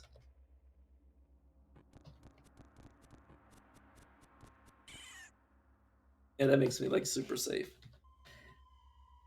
I mean, the straight up one of the easy I wouldn't say easy mode, but like one of the reliable like starters was literally like a four-legged. Yeah. Is it yeah, melee attacks cool opponent by -4 d4 degrees. And oh, I rapidly advanced it. Did I? Oh, because I was rapidly advancing and then I chose it. Oh, this is the only thing that could be rapidly advanced because everything else is mental.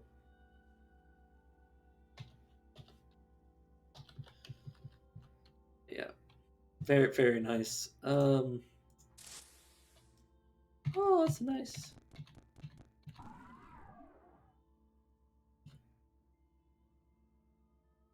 Yeah, I the main reason I take a yeah.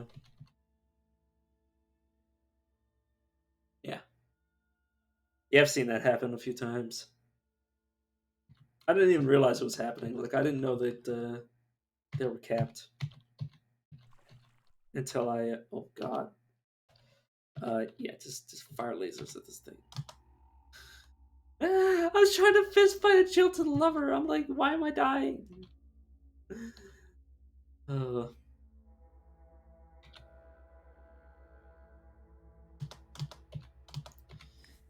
but yeah, I don't know. I just I was thinking of taking Quills, but I already have recycling suit, which for now is just way more consistent. But the main reason I love Quills on literally every character is when you do stupid stuff like walk around and not pay attention when things like hopefully the things that could like slowly kill you over time because you're not paying attention will die to the Quills instead.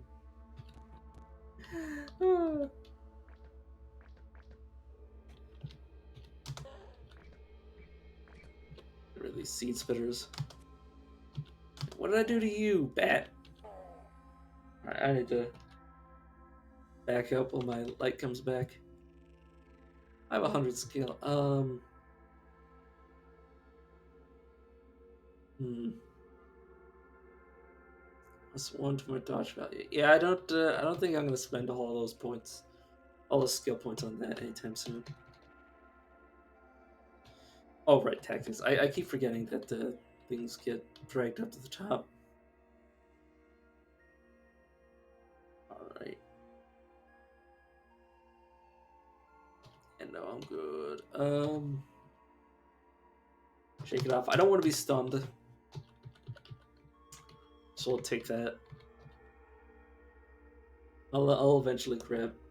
What's my level of cooking at right now? Yeah, nothing.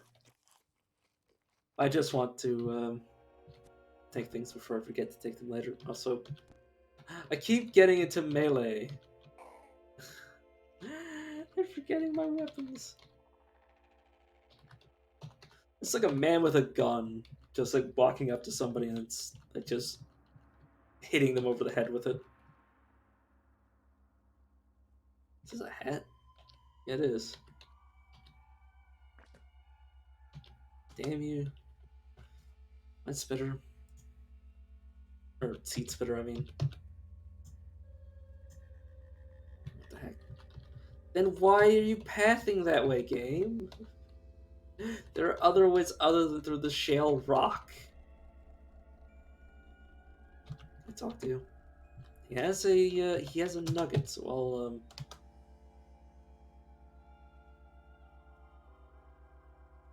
Okay, I bought it from him and then I tried to trade with him again. I was like, what is going on?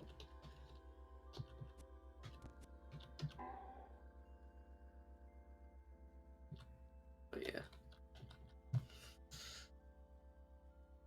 Just find the way down so I can get the quest done and get out of here. Yeah, one more level and I should get the so that's what I mean. I really want to get away from now.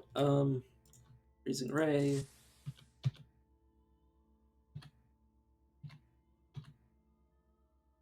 He's still coming. And he's gone. Whoa! I literally just saw that in the corner of my eye, and it throw the gas grenade into my face. Oh man!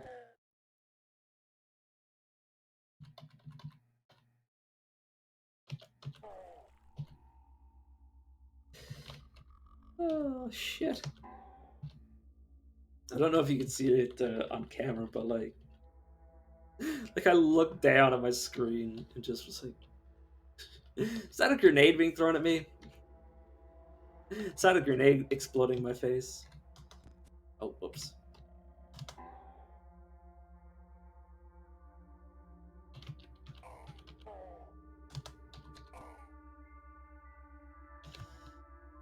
Glove. Oh, yeah, just regular glove.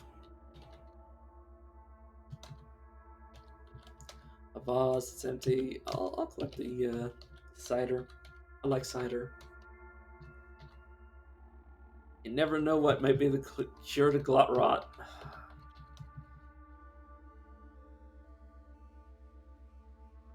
So happy to.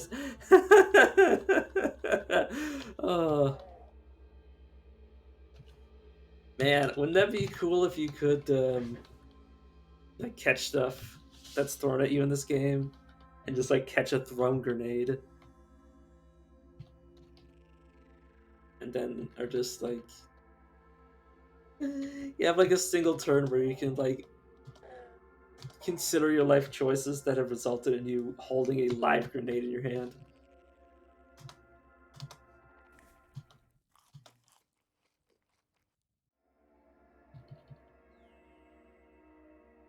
Yeah, I was wondering in Call of Duty, like, why is that a mechanic? Or in most, they're actually in a lot of SPS games, but the first time I saw it was like in Call of Duty. Who, who in their right mind picks up a grenade? Like, who's ever like? I mean, I understand like the thought process behind it. Like, if you pick it up, you could pick up the grenade and throw it as you can run away from the grenade. But like, who's the madman that's actually crazy enough to put it into practice of picking up a live grenade and throwing it like, especially back at the enemy? It's like, dude, you're picking up that grenade to throw it away. You're not looking to throw it back at the enemy. Because guess what? You don't want them to think the same thing that you just did. If there's somehow like 6 seconds on this grenade since it was thrown, that it could be thrown by you and then by them back. You want to get that as far away from anyone. But yeah, like who in the world would do that?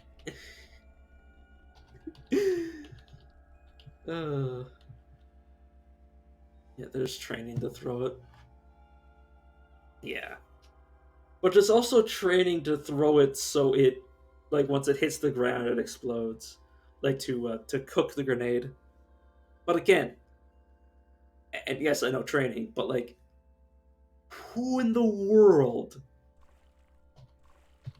is like, yes, I want to hold this thing that could kill me in my hand for any longer than it is strictly required.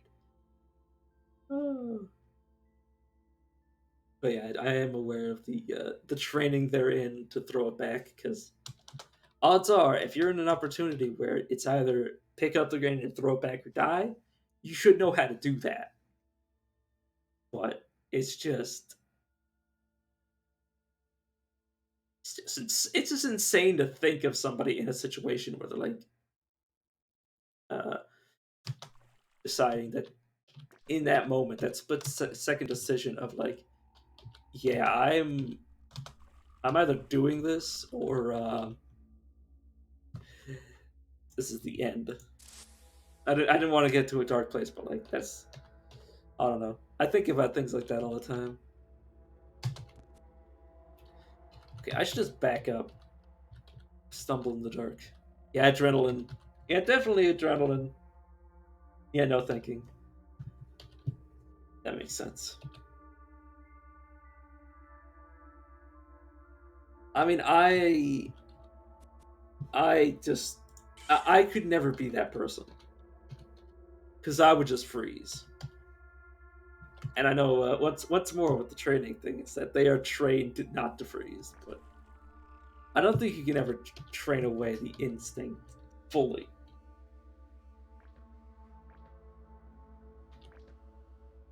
Oh, that sort of thing just scares me.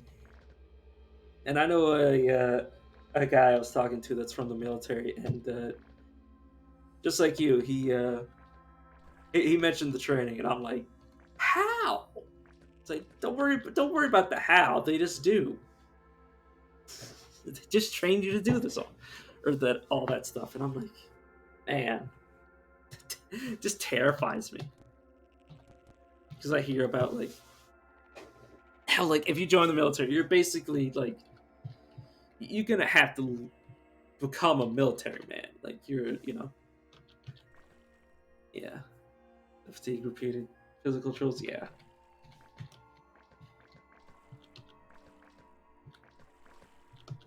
Yeah, basically, the guy basically said that like it's by the time you're done training that it's muscle memory. Like you could do it in your sleep. Like there's no required thought. Like you see somebody, you point your gun at them, and you pull the trigger. There's no question. The most question is this right or wrong? Is there you take the morality out of it, and it just yeah, exactly. And I'm just like, and I'm like, this is why people have PTSD or war fatigue or shell shock because it like every level of being in the military is pressure on your mind. And on one end I pity these people, and on the other end I'm very glad that they are willing to do this because yeah, post traumatic stress disorder. Well, I mean, post traumatic stress disorder um, is battle fatigue is shell shock. They're actually the same. Well, they're yeah. I mean, they're well post traumatic. My problem with post traumatic stress disorder is that it's too much jargon.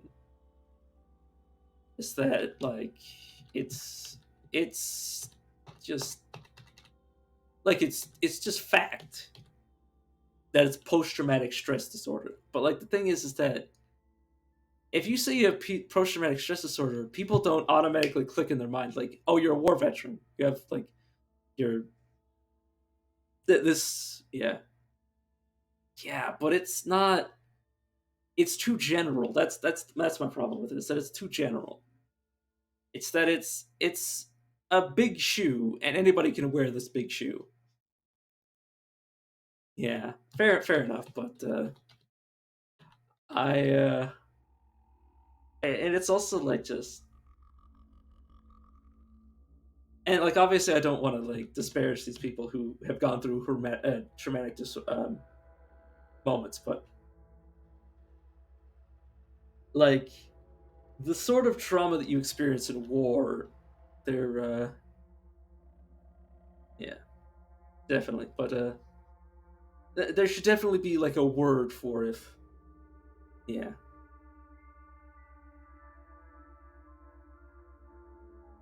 I don't know. in my opinion, like so is kind of post-traumatic stress disorder because anybody can have it. Like people, like I suffer from post-traumatic stress disorder in like the way that it's used now because I have the city I was living in was set on fire, or not set on fire. It was a forest fire came through and it burned it all down. And like I well, not now, but for a time I suffered like flashbacks. So I just feel like there should be a term for like specific, types. Like if you suffered from military stress, there should be like a word for that rather than it just being a blanket term that could just anybody could have it. Like it's just, I don't know. It's um, but definitely like there's a difference between like yeah, there's a difference between somebody going through and yeah, I'm just gonna pause playing the game. But there's a difference between somebody going through like a very harrowing experience and somebody going through an experience that like like militarily speaking, like when you are killing people, being shot at, when you're seeing people die, like the level at which you're experiencing it if you're in the military, it's so much like all consuming. And when you come back and you can never get out of that, like when you're paranoid that you're constantly gonna like get back into the fight, like you're constantly like high strung and like in that sort of like mindset that you can never escape from. But like I don't know, it's just personal. Like that sort of thing is I don't know. And obviously, people can experience the same level of trauma from different events, but I feel like it's just yeah, yeah. And everybody experiences it differently, but I like to think that like you know like not to get too deep, but like people, it should be like obviously it shouldn't be too telling, but like if you experience yeah it like there's like sexual post-traumatic stress disorder from that sort of situation and military stress disorder like and like it's so my problem with post-traumatic stress disorder just as like an entire term is that it's an umbrella that like it's not descriptive enough. Yeah, definitely all but that's my problem with PTSD is that it's like like this in terms of definition. The definition of post-traumatic stress disorder is that you have after a stressful event, you continue to relive the stress of that event. Like it is like after the fact, like like a continuous like aftershock from an earthquake. And you can have aftershocks after a tiny earthquake, or you can have aftershocks after a massive earthquake. So it's kind of like I'd rather like there be levels, like instead of just being like, oh, I have extreme PTSD, or like I have mild PTSD. It should be like more descriptive without having to like add adjectives to it. That's just how I feel. But I guess this is a problem with like language in general. But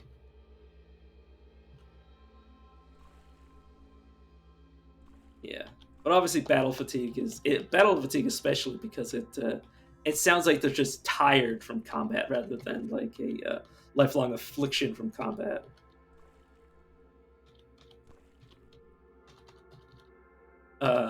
Like I'd rather like a term like um, serve military service induced um, chronic mental illness, like something like that, where it's like so much more than just PTSD. I don't know, but I don't make up words, and if I made if I made a human language, it definitely wouldn't make any sense to anybody except for me.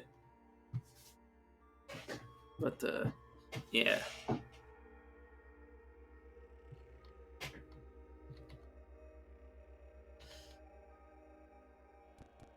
But more than anything, I think my problem is that when somebody says something, like if somebody says I have a problem and they describe the problem in like the nomenclature, when somebody says I have PTSD, it's really it bothers me when that person has to clarify the origin of the PTSD or the what influenced that like psychosis. Like if I see I'm paranoid, people know like, yeah, he's worried all the time. Like he's worried about this, that, and the other. And then they're like, yeah, that makes sense. But when you say PTSD, it's like, well, what triggered it? That's what I hate about post-traumatic stress disorder is what was the original stress, and that's what I want to change the most. Is that like it it could be replaced by something that's just as kind of vague as PTSD, but targeted. Because I mean, I don't know. I don't know. Yeah, it's also that the reason that it's because people are so judgmental nowadays. And it's not everybody. Yeah, oh, definitely. Like right now, there's people out there that would just our conversation right now would be like, oh, you shouldn't talk about it. You shouldn't talk about like what the words are like. You shouldn't talk about like there's two extremes. There's the people that say, "Oh, you're hurting the people you're talking about," or basically like, "Oh, we've got to protect the mentally ill people, so don't talk about it. It shouldn't even come in your mouth." It's like we can't talk about like people are suffering and we can't talk about them. We can't like not in like a negative light, but like just in general, we can't talk about like the condition. Like you can't talk about people being paranoid like without any sort of like viewpoint on it, like just in general people say that sort of thing. And then on the opposite spectrum is who cares about the mentally ill people? Don't talk about them. Who cares? It doesn't matter. Like there's those people who's nobody cares about the mentally ill, and it's like you should be somewhere in the middle where it's like it's okay to talk about it. Like you shouldn't. Nobody should be afraid from either side to talk about something. You shouldn't be afraid of like, oh, somebody's gonna get upset if you bring it up. Like obviously in person, people are gonna get upset. Yeah, exactly. Like it. People shouldn't be afraid to say the wrong thing or have the wrong opinion. You know, and that's a big problem with the world today is that people are afraid to have their opinions because they're afraid of getting like canceled. I'm not even like a big internet like I don't pay much attention to like Twitter and all that drama, but like except at like the surface level of just like hearing about stuff. But like I would never be afraid to get canceled because I'm too small. I'm a small fish in a big pond. Nobody's gonna cancel me. Uh,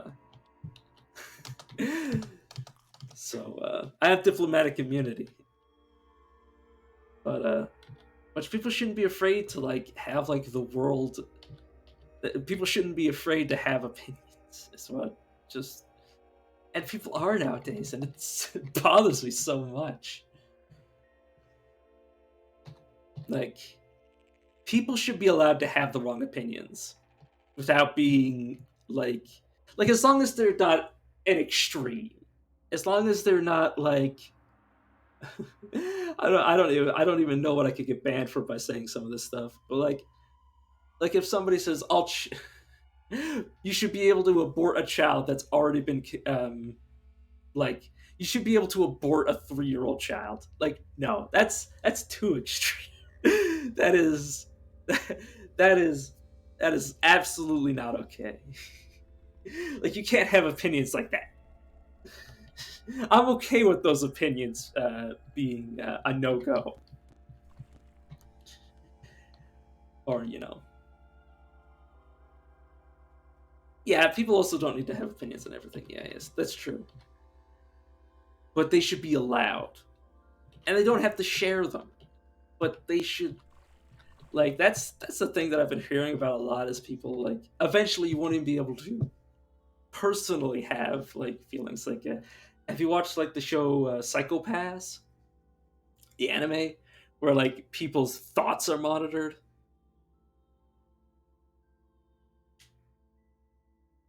Yeah.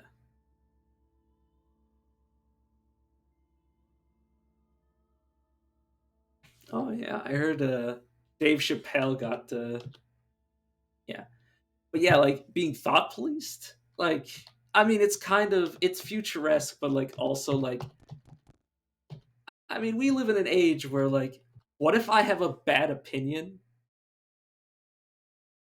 Yeah, yeah, I think I can't remember much about the show, but I assume you mean like you're at like a danger level. I definitely have. I suffer from, and this is getting a bit personal, but I'm not afraid to be personal about myself. But I don't know how comfortable other people are. But that's besides the point. Is that I have constant like irrational psychotic thoughts, and that's one thing I really suffer from. Uh, but like I would definitely, if people monitored my thoughts, I would be arrested. Like if you could get arrested for thinking the wrong thing, yeah, I have obsessive and intrusive thoughts. Like, and some of them are very psychotic and like mind bothering. Um, they're very like just to explain one that I've had recently is once I was laying in bed with my dog, and my brain decided that it really wanted to send me images of me crushing my dog's head. It actually like gave me like the image of like, you know how soft your dog's skull is. If you took your hands and just squeezed it, the damage that you do. And I was like, oh my god, don't do that. like like I actually got afraid for my dog's life because of those thoughts. That's how much they scare me and how dark they are. And yeah, so to come back to a lighter term, I would be arrested. I would be very quickly caged up. They would throw away the key if they saw into my dark mind. But that's why I hope that thoughts are never policed, uh, or opinions are never policed, because opinions are, yeah, yeah, but it's I was told that by like both a neural psychologist or neurologist and a counselor. Oh, oh, yeah, yeah, yeah, yeah. I know. Yeah, I was told about all that stuff by like the people that helped me with my mental health, and like it's still like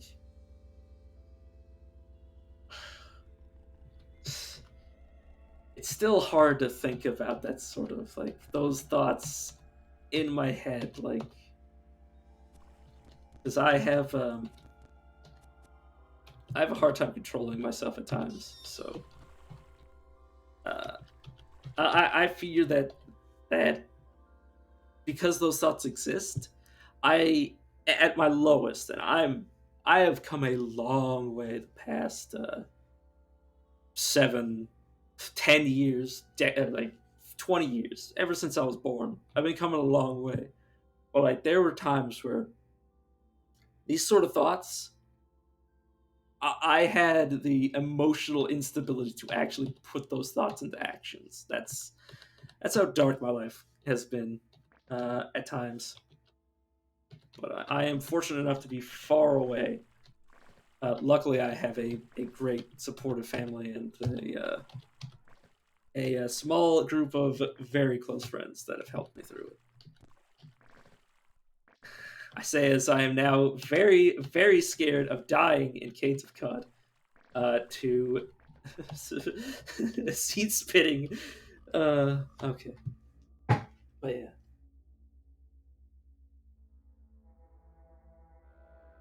Yeah. Yeah, thanks. And to be honest, that's why I'm streaming right now. If I'm gonna be completely honest with you, is because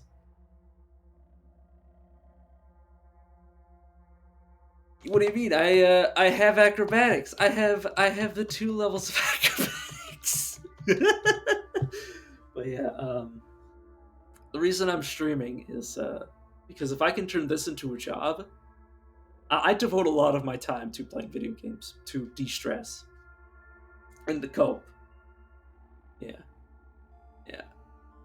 Um, but the reason I'm streaming is like if I could turn this into a job, it'll really help with my mental health. Like I don't need like I'm because I have my mental health is severe enough to be considered a disability. I have income support, but a lot of my self-loathing, my depression comes from the fact that I don't support my family. So if I could rub 2 pennies together every month that were actually earned by me, that that would help my mental health like extremely. And that's why I'm doing it. Is because this is the job that I can do that will not like this is fun. This is something that I can be paid for and have fun. When I was a kid and people told me asked me what I wanted to do, I wanted to be a paid game tester.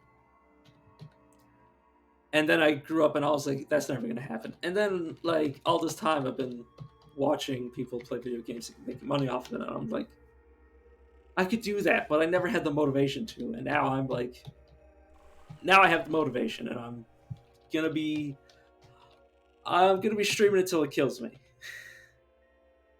Yeah, I mean, I know what it would entail. It would entail doing things over and over and over again to see if something goes wrong.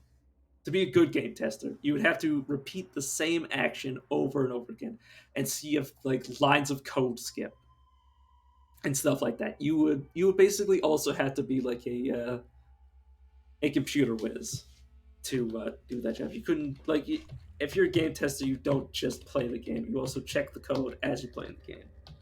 Like you have debug mode open, like a big like screen of text to see if anything's like messing up. And I'm I'm tech literate. Like I understand technology, but I'm not tech savvy. I don't know what I'm doing with it. I can get my computer to run video games, and that's the long and short of it. If a game doesn't work, I know how to brute force my computer to make it work. But that's it. That's all I can do. It's really all I can do. So that's more than what I could say about some people I know. And you know, could be worse. So I'm trying to get. Wait, haven't I been fighting Earthlings this entire time? I need to find I need to find one of their bodies.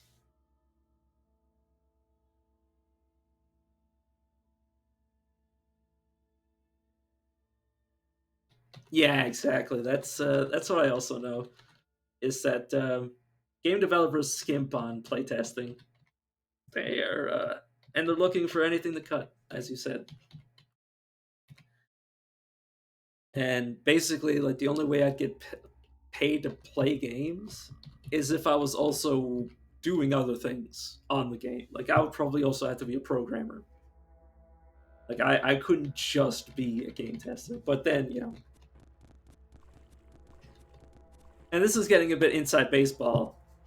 when it comes to me talking about how to be a YouTuber or streamer. Is that you got to have a good personality, and I don't know.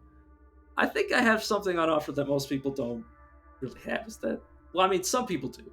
I won't say that there's no option for this type of thing, but like you know, I'm me. Yeah, somebody gets oof. Yeah, that's what I'm afraid of. Is that like I could definitely do a 9 to 5. Like I have this. I'm physically capable, and I'm mentally capable of learning how to do like a job.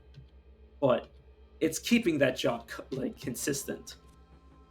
With streaming, like it's hard. It's a hard. If I actually make it work, it's a hard job to mess up. It's a hard job to be like, oh, I can't stream right now. I can't play video games. Like, even if, like, I was sick, I could still like boot up the computer and be like, hey guys, I'm sick. You guys want to watch me play video games while I'm, sneezing every 5 seconds? Like, I've been playing video games anyways, and that's why I'm like, this is the job for somebody like me, you know. And my thing, my thing that I bring to the table as a streamer is that I'm me. You're not seeing some. You're not seeing like a persona. You're not seeing like a fake person. You're not. You're just seeing me. This is me playing the games that I want to play, or games that I want other people to see me play. Like I play a few horror games now and again. Because I'm like, you know what? I want to see some. I know what people want to see me play, uh, or at least my friends. My friends want to see me play horror games, or have asked me to play horror games. So I was like, fine. So I boot up a. So I got like Phasmophobia and that stuff. Like that's my brand. My brand is me. Nobody else is me. And I keep running around. I keep forgetting. Oh my god! If I turned all the Gish bodies into dust, are they gonna accept the dust of Gish or Gersh? I don't think so. Or have I reached the right level? I've literally just been talking, not paying attention. Nope. Yeah, I have found the critters. I have reached the right floor. I've just been turning them to dust. Oh, sorry. I'm just a tiny bit inconsolable. Uh I need to find where they spawn. Oh my god. Can I even complete the quest if I turn them all to dust? Oh no. Uh excuse me. uh, this is what happens when I play video games while talking, is that I forget how they're supposed to be played. That's no. That's what you can expect from me, is, genuine genuine human being. I don't know. And that's what kind of scares me, is am I enough? Is me enough to but like I said, like I don't care how much money I make. Like it's just 2 pennies, as long as I earn like 2 cents, enough to rub together and be like, see, I did something. That's more than enough for me. And the question is that enough? And honestly, I think, but it also requires me to put in effort that I really feel uncomfortable doing the whole like social media gambit. Like I just want to play the games. Like I don't want to have to do. I don't want to have to be like tweeting out like hashtag. I don't know. Hashtag Will Smith slapped hashtag Chris Rock. You want to hear me talk about it while I stream hashtag Caves of Cut? Like I don't want to do that. I don't want to. I don't want to be that guy that does stuff like that. So, and like also, there's a lot of like word of mouth stuff, and I'm not good at talking to people. Like in terms of like putting myself out there. Like I can put myself out there and wait for people to come to me. Also, I'm still turning things to ash, and I keep forgetting not to do that.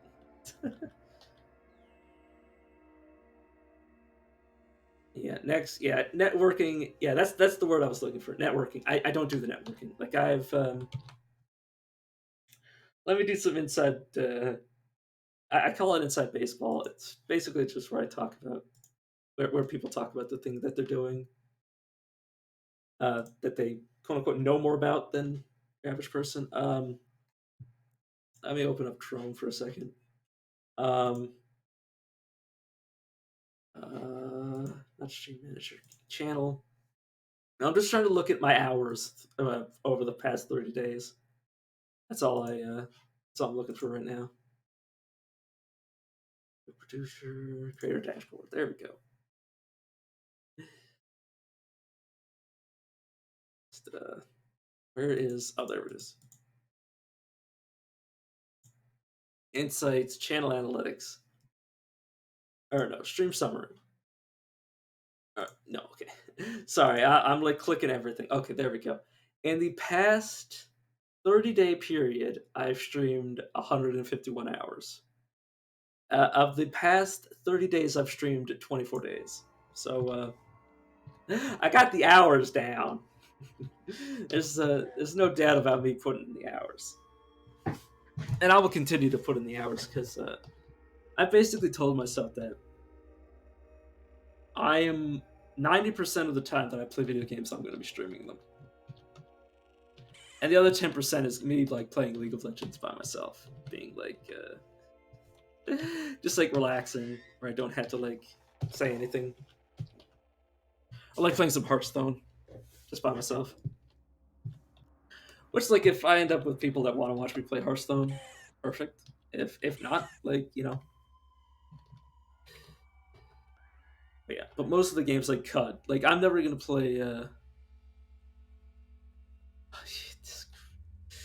That's right now. My schedule is minimum 1 day a week. I actually do have a schedule. Oh yeah, I don't like show it, but I do have like a personal schedule. It's once a month with yeah, Tencent and Blizzard games. Yikes. Yeah, exactly. I mean, trust me, I have not put a single dime into either of those games. I but yeah, my biggest problem right now is that in League, uh I lost my old account. I don't know if it got hacked or something because I'm like 90% sure it didn't get banned, but I just something happened to it. It's like I mean, I was everybody who plays League is a little toxic. I do not deny that I was toxic. I had bad days. Everybody has bad days. But I was not bannable toxic. At least they don't think I was. And they would have emailed me or something that my account was permanently banned. And I didn't get that. So I just like, oh, I'll start again. Because I got the itch. That's the worst thing about playing League is to get the itch. Oh yeah. And Hearthstone, again, the itch. And like I'm not even playing Hearthstone in a way that you actually need like any cards. Trade with two or smite. Uh, my problem with Dota, uh, I don't like the angle that Smite has, like the over the shoulder thing. It kind of gives me motion sickness, a tiny bit. My problem with Dota is that it's an entire list of new characters. Oh yeah, because Chinese, yeah, yeah, Chinese, yeah. Yeah, I know what you mean. I know what you mean. I do not deny that you're telling the truth, or that I believe that you're being truthful. I don't want to say it on the. I don't want to have me talk about that subject. Is that's what I'm a little bit afraid of.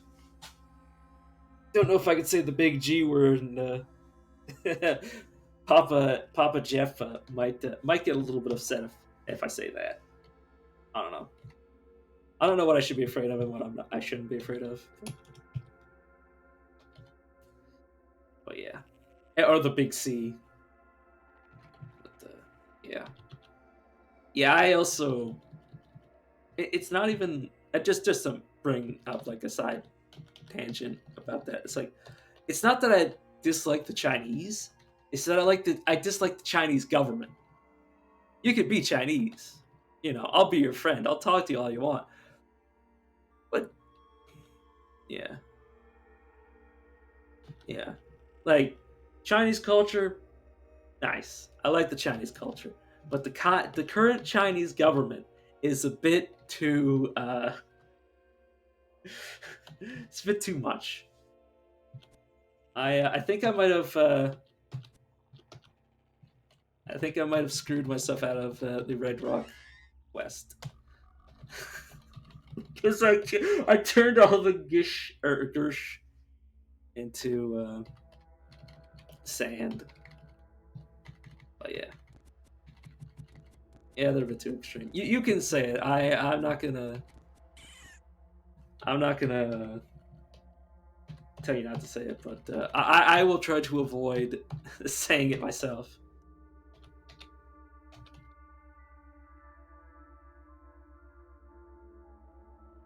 Yeah, they're a bit too extreme for me.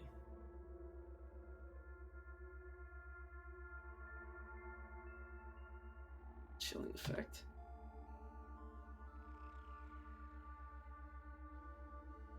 You mind explaining what you mean by chilling effect?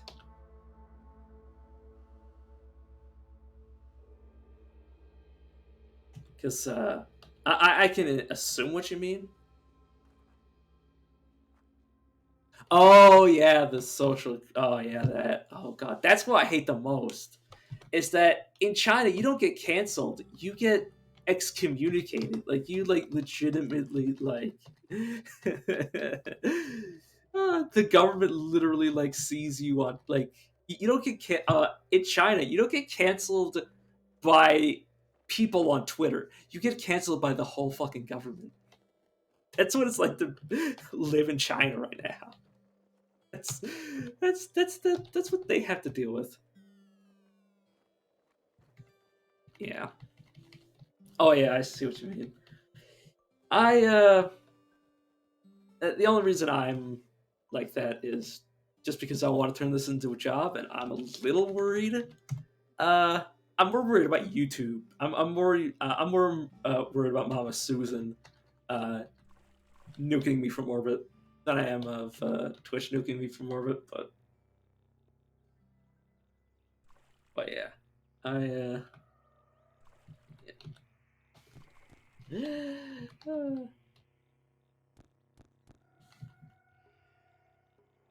But yeah, I definitely won't shy away from the topics. I just might not say them directly.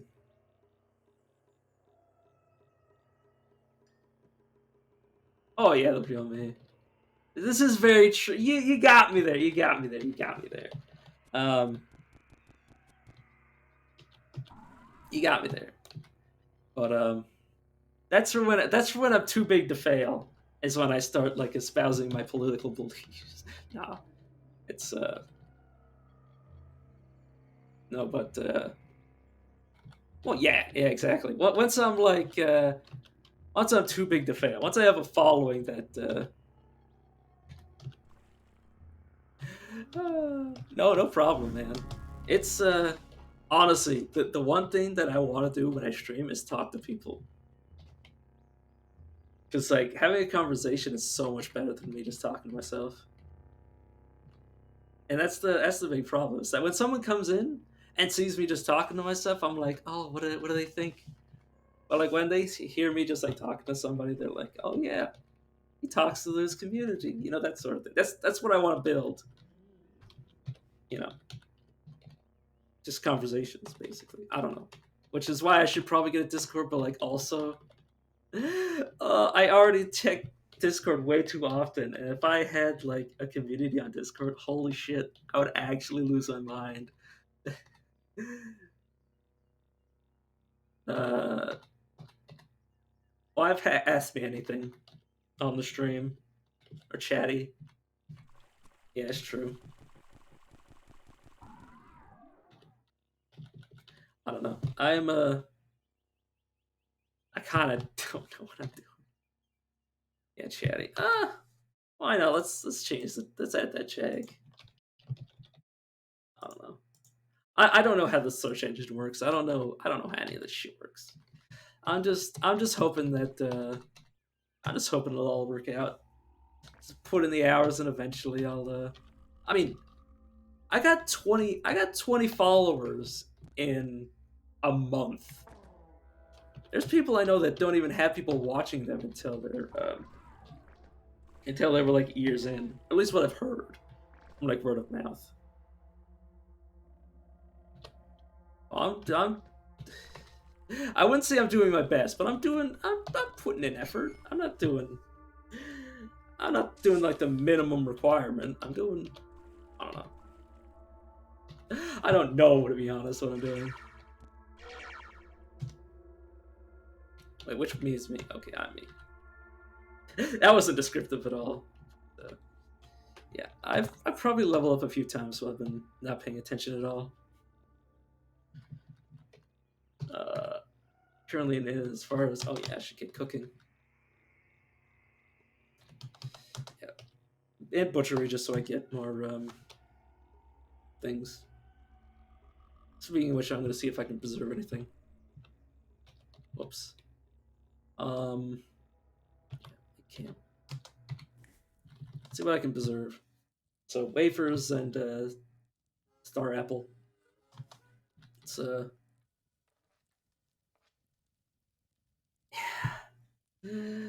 I'm I don't I can't summon that sort of like I can't like constantly be like, you know, like let me actually alt tab so I can see my face. Like I can't be like like one of those like like, you know, like I can't believe this just happened like clickbait thing. Like I'm I cannot summon that kind of energy. And I don't know. I don't want to be like the clickbait kind of person. I just, you know. But you know, some people, well, a lot of people will be like, "Yeah, but you got to do it," and I'm just like, "Yeah, we slipped on some slime. Let's go." You're not wrong. You're not wrong. Yeah, I mean, I'm playing Caves of Cut, and like, there's a level of excitement. I mean, you should have seen when I stepped on a clam. Yeah, no, like I think where I've got it figured out is playing horror games. Oh my god, is because I don't have fake reactions with horror games. I don't handle horror well, which is like also the main reason I wanted to play a horror game. It's like people are gonna enjoy watching me suffer. Cause I don't at all handle horror games well. Like I literally booted up a horror game and I'm like frozen, being like, what do I do?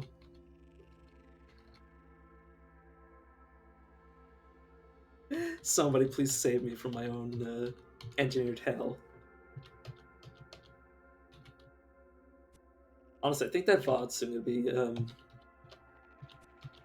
no longer in existence. But well, not the Twitch VOD, but the well, the Twitch VOD's going away, but the YouTube VOD's gonna stay up. Of me just like talking about like, hey guys, I just went to the store and bought Phasmophobia. And the funny thing is, a lot of people have watched me play that game.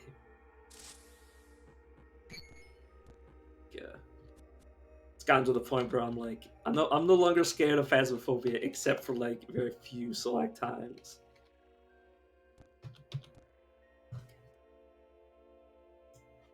You kindly go away.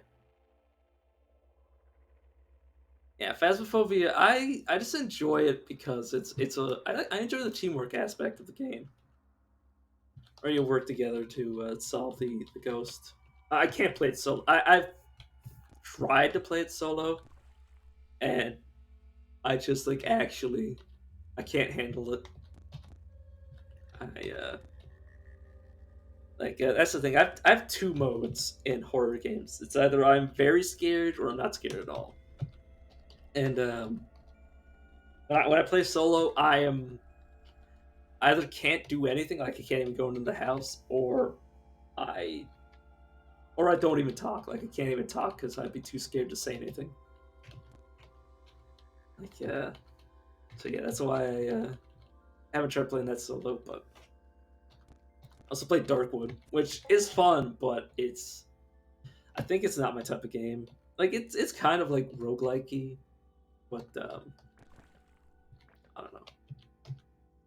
It's a lot of like resource management, which I've never been good at resource management because I suffer from too good to use syndrome all the time.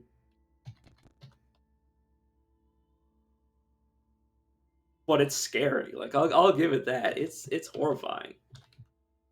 Like I got to the point where I was like, oh, death isn't a big deal. Like death's main thing is that if you keep dying, you'll eventually run out of resources. And I said that, and then I got to the night, and I'm like, oh god, this is scary. Ah. I managed to I managed the game managed to correct me pretty quickly. Like, oh, you don't think death is a thing? You don't think we're scary anymore? You think you can relax? Bam. Uh, Bam! I'm gonna mess with the screen and I'm gonna like make noises that freak the hell out of me. But yeah,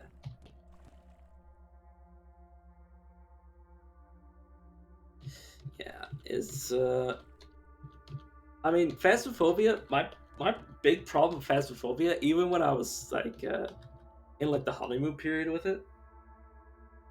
Yeah, you have to rationalize it. Yeah. You're very correct. But the thing is that Phasmophobia, it isn't scary when you die. It isn't scary when the ghost hunts.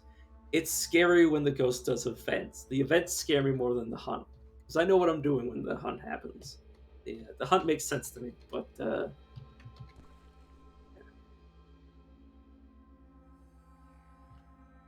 yeah. Literally, the first time I played Phasmophobia, and like I said, it's in the VOD, so you can go watch it if you feel inclined. That basically I walked in the first room immediately. The red room, as somebody's called it before, the red room event happened, and literally I noped out. Like that was the first, like it's supposed to be a rare event, and it's the first thing I have experienced in the game. And then I was like, I'm terrified. And then I booted up the tutorial, and then I was like, okay, this won't scare me. This won't scare. This is the tutorial. They won't kill me in the tutorial. And I managed to get to the tutorial, and then I was like, okay, I can't play with this. I can't play by myself. And then I just got into like public lobbies and just played with other people, and it was great.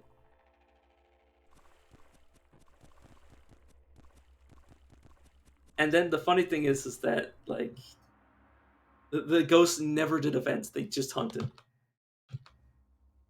And I was like, how? Like I literally said to the people that I was playing the game with, because they saw I was the first time player. It's like, how am I supposed to be scared? The ghost only hunts. The ghost doesn't give me a chance to be scared. It just kills me. Oh, just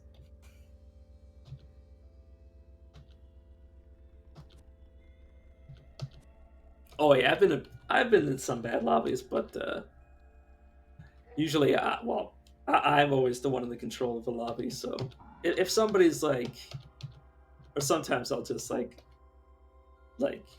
just let it happen, or I'll just roll with it. There was one time where a kid was pretty vulgar, and I was just like, or was he vulgar? I can't remember. but he was pretty like basically like I turned up my energy to match his, and basically he was like uh you know I can't even remember but he was one of those kids that go for the shock factor, and I was like, oh yeah, well I'll match you blow for blow, kid. And I basically like out out shock factored him, and he kind of became more tame after that, and it was kind of funny. Yeah,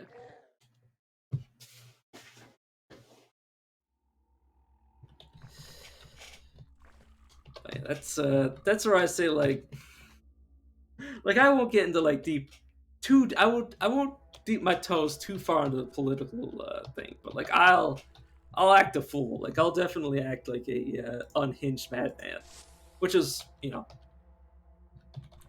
why am I? Oh, I'm stunned. I need to temporal fugue. Okay, okay, okay, okay. Got a bit scared. Wasn't paying attention, but like, yeah, like I'll act like an insane man. I'll make people question my sanity. Yeah, that's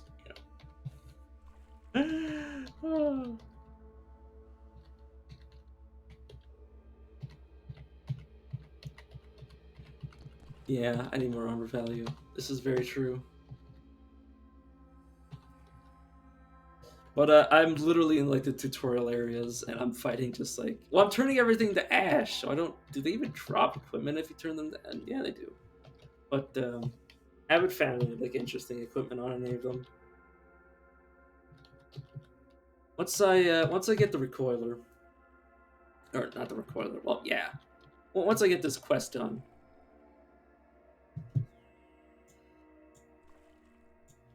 I'll uh, I'll make my way to Stilt. This is frozen water. Yeah, let's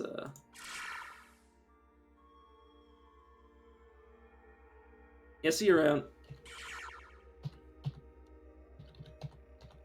Yeah, thanks for chatting. Give me something to talk about while I was not paying attention to my game and turning Gershlings to to ash.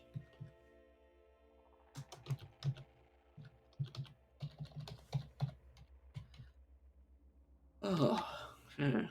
Question is, yeah, get that schedule in Discord. Oh, fine. I'll do that right now. Get that schedule. How to set up a Twitch schedule.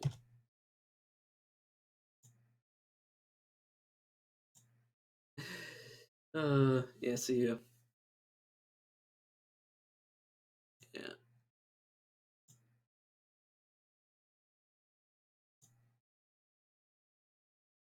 Okay. Yep. Yes. Yes. Bio and social links. Okay. Let's start with.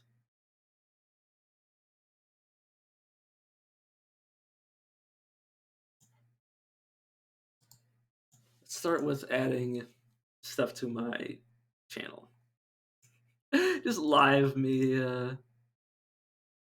trying to figure out what I'm doing. How do I edit my profile? That is a good question. Settings? Is that what I do? Connections.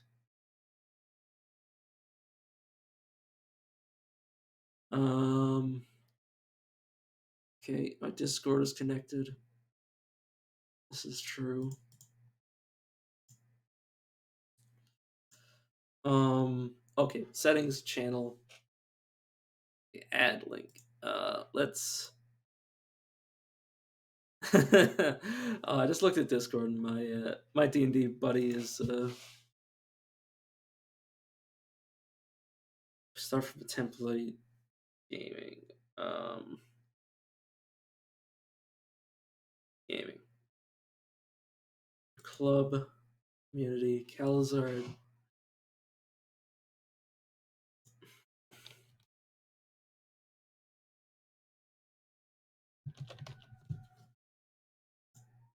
All right, let's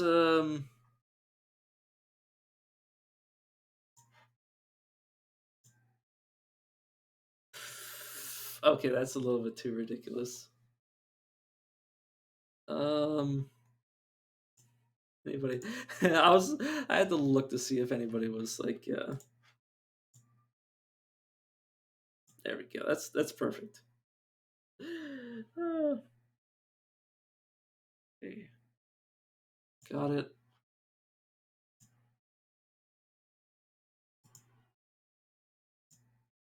Okay, invite my friends. Streaming.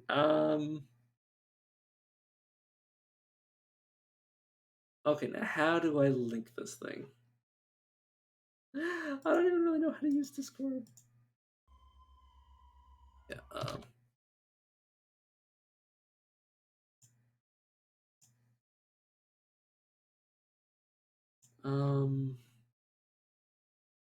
Icon. Get your friends.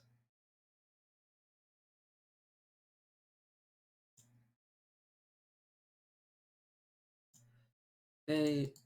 Link title. Okay, paste.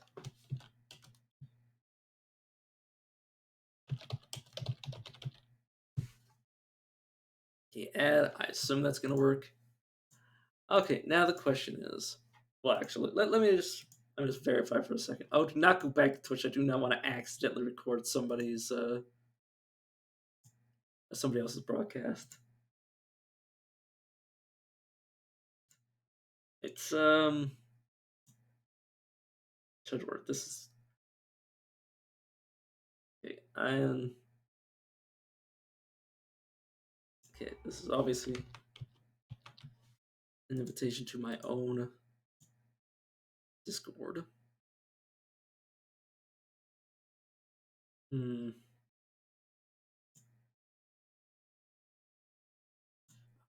God.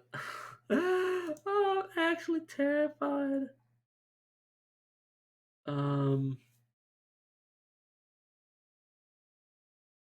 stream schedule. We recommend listening to the days you usually stream, so your changes just keep on your schedule. Spam preferences. Settings, channel, schedule.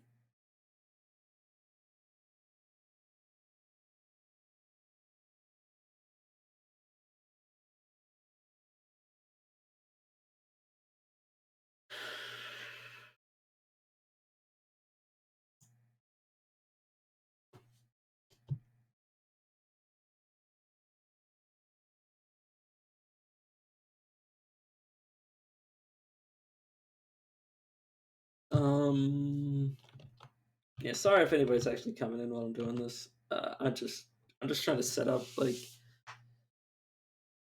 my my profile that I haven't really paid much attention to.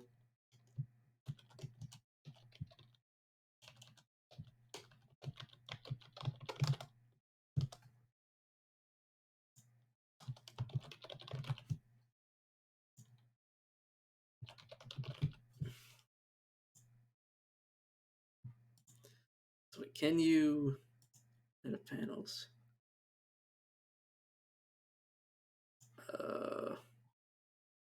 Okay, so let's go to my channel and see what you guys see. You guys do not see my. Okay.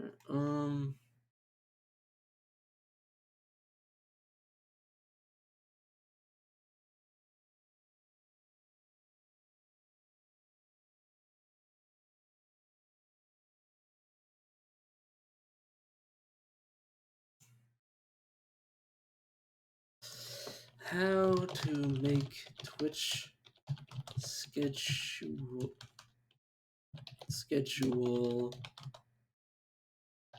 that viewers. Let's see.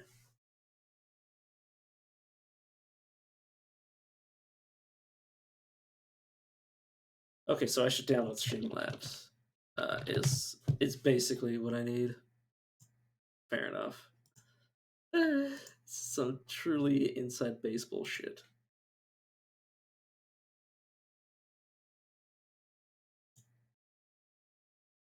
Well, we'll set up Streamlabs later.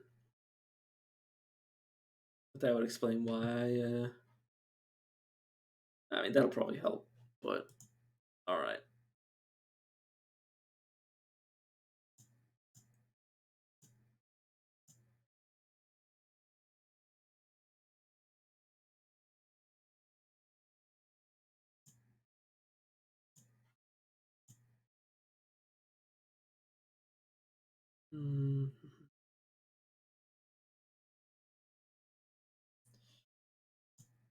Yeah, I'm live. Okay.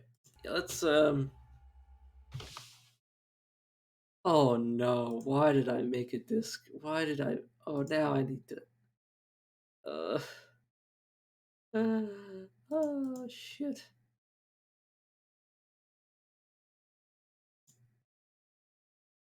All right. Well, I'll work on the Discord after we're done with cut. But right now,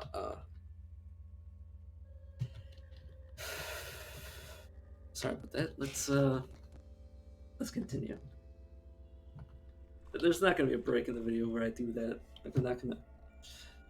Like in the VOD after the fact, you're still gonna be able to see me pausing for the cause. Just follow that guy's tips and see for. I'm just alt tabbing again just to. I'm just alt tabbing to see what I. I hate it. I absolutely hate it. I just. I'm not good at the whole social, like, social media thing. Like, I use Discord to, like, communicate with people I regularly play with in various capacities, but I don't use it as, like, I mean, I've never tried to build like a social platform before. Well, except for now, obviously. Obviously, this is the exception to the rule, but still, it's giving me the jitters. It's something I'm not comfortable with. I'm not the. I've been outside the public eye for a long period of time.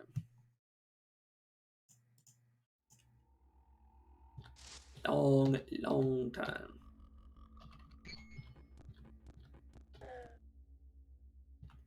Okay, so the other me is dead, but the current me is still alive and well. How is this Beetlebone doing? It's alive. I will give it that. Can I sunder its mind?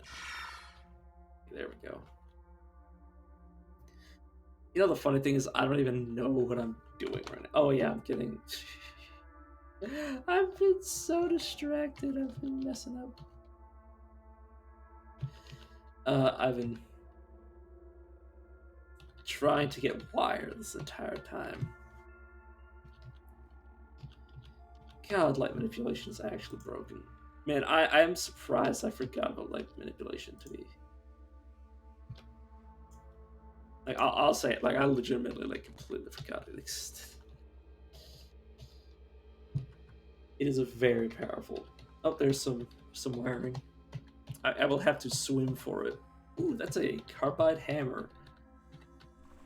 It's a folding carbide hammer. Okay, that's that could be a justification for going for hammers. Honestly. Yeah, okay. I should be more careful. A rusted bronze. Or, yeah, rusted bronze. Rusted rods. Rusted raw. Rusted bronze.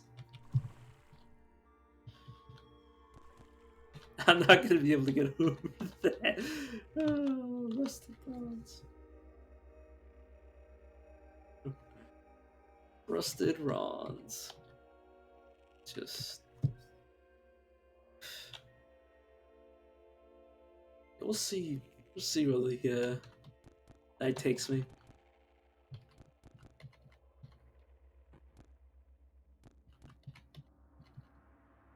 You know, there's some people who would say that, like, hey, Calvin, you should probably, now that it's late at night, where, like, some people, won't be streaming, you should change your game to, something like Ono to Phasmophobia, that, like, everybody who was playing it probably asleep by now. You know, a more popular game, and I'm just like, I'm busy playing Cut. I'm excited. I'm excited for this run. I'm excited to get murdered. But I really shouldn't have pissed off the Beetle Bomb for no reason.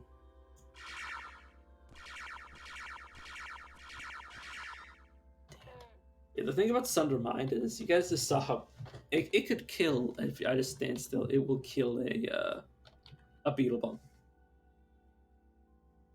But it also, as I will display,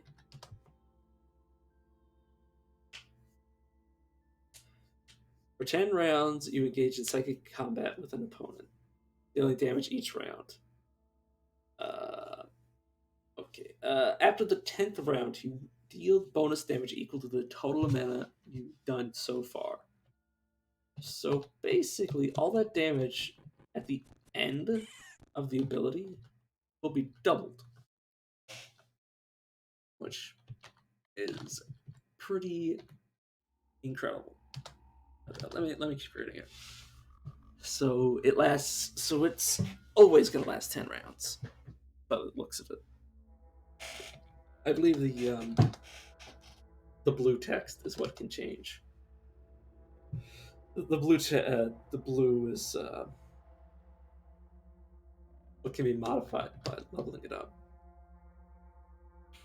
So how the range doesn't change on this.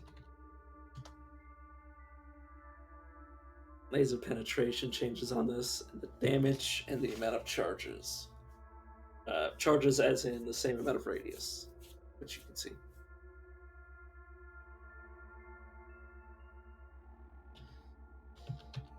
So yeah, I'm very excited for this one because light manipulation is quite powerful, which I apparently forgot existed. And it helps that I also have. So I'm gonna have to use the washroom in a minute.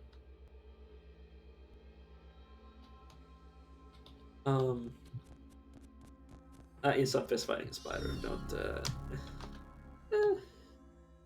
Don't judge me. I'm gonna go cudgel. And I'm actually going to equip.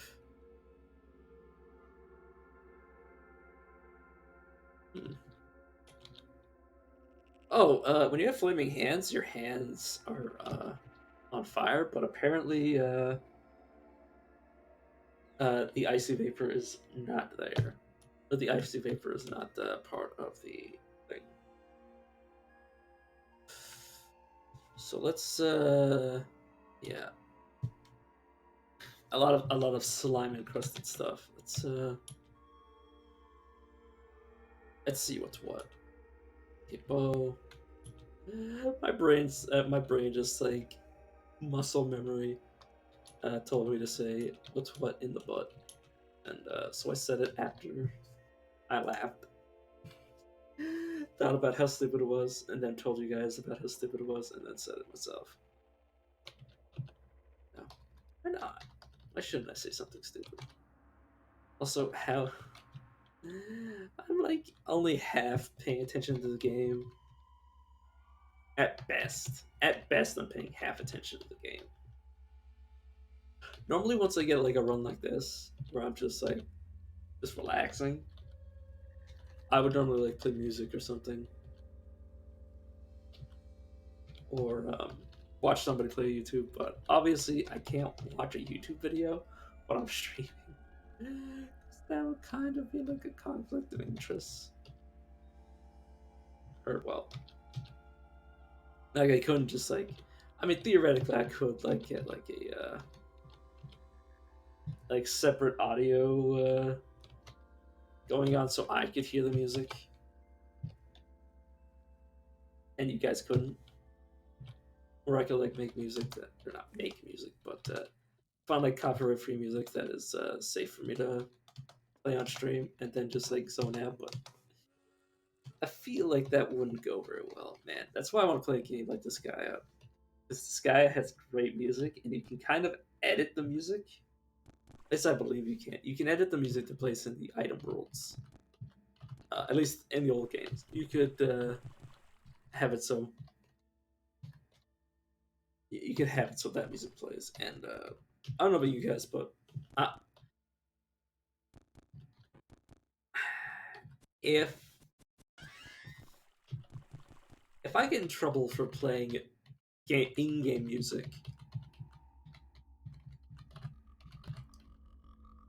I'm just, I'm just gonna be like, fine, go ahead. You know, what can I do? I'm not gonna be like, I still haven't found the stairs. I'm not gonna be like, oh, I'm gonna mute it or something. I'm just gonna like if it's one song that I can like control. Like obviously, if I'm playing Grand Theft Auto, like I just won't listen to the radio. That's a given, because that's a bunch of like public. Like, that's songs that like had to be paid for to be put in the game in the first place, let alone being played on my end. Those are like, I mean, like if it's OST, like music that was made for the game, I'm not gonna be like, oh, I'm not like there's a game called well, I mean, I could also use the example of Undertale, but like Everhood. Everhood, for example, like I couldn't mute the music on that game because that would like ruin the game, because that's like a primarily music game. Or same thing for Undertale. Like if you took the music out of Undertale, that would be very much. Ugh. To quote Sans, that would be having that would be a very bad time.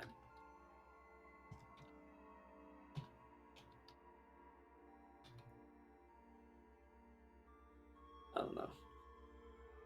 The funny thing is, I've watched people play Undertale. I never played it first myself because, well, a it's not my kind of game. Well, it kind of is, but it also kind of isn't.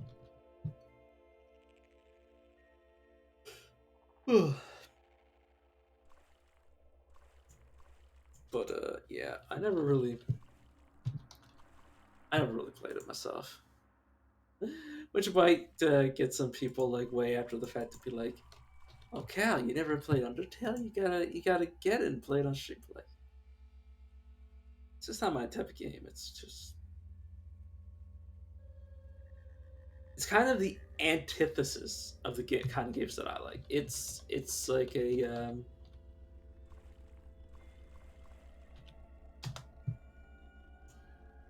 what are the thing? My problem with Undertale is that there's a right way to play the game. There's a right way to play Undertale, and if I wanted to play my own way through Undertale, like without spoilers, well, it's already too late. But like in general, like if I wanted to play like Undertale, like I want to play it, it's like you either have to be one or two extremes to play Undertale. You either have to do full pacifist or full genocide. There's no middle ground. If you play middle ground, like you're not getting one of the two main endings. Which, like I played Metal Gear Solid: The Phantom Pain, and you know, from what I heard from the other games in the series, stealthing is kind of pretty much mandatory. And now, obviously, I didn't let that concept mess me up because that was my first Metal Gear game. Because I never heard of that before I was an adult. But my problem is that like there's a right way to play the game, and I don't like playing games when there's a right way to play the game. Because to me, I like options. I like having choice. And when a game makes it obvious to you that the choice has already been made, that you don't get a choice, it's kind of a kick in the teeth. It's a kick in the teeth. So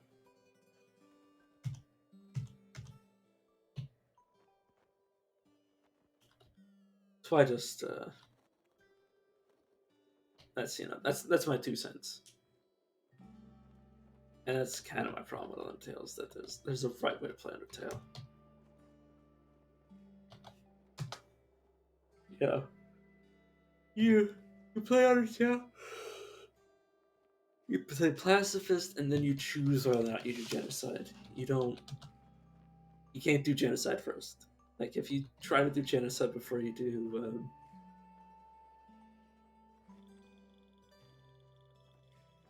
sorry, I'm just paying attention to the game for a second. If you do genocide before you do pacifist, people get mad. People will be like, "Oh, you're doing it wrong." And I don't like to play games where like it's one thing when the community does it. It doesn't really bother me. Like in like Dark Souls, we were like, "Oh, you wanna play the game properly, you gotta parry." And I'm like, nah. I refuse to be forced to parry. It should be my choice. You know, if I want to parry, I parry. If I want to turtle up and not use my dodge roll ever, if I want to be fat rolling in Dark Souls, I fat roll in Dark Souls. You know, I don't want to be told, what I can and can't do.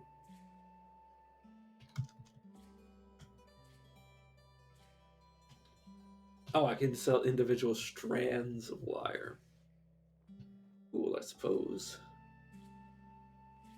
Some more wire. What?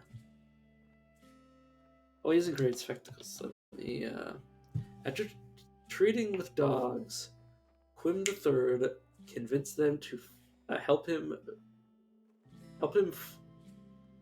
Found. Yeah. Okay, that's not the wrong word. It's just it confused me in the tense.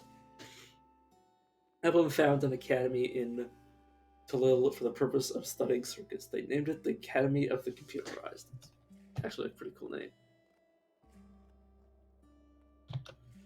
Let me place this with second theory. So this is 5. This is 4. Shaft widens to a rigid polygon of azure metal. Nicks and scores tally on its surface. The hammer shaft is capped by a head of bright and azure metal. Darker stripes across its face and throat note that where it was struck and beaten softer. Where it struck and beat softer carbide. Yeah. It's basically bolted steel.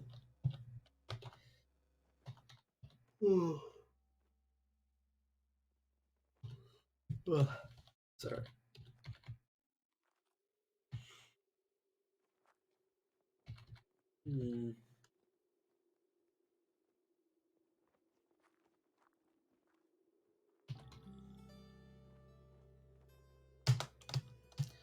But I basically have to pick up the body of a Gershling.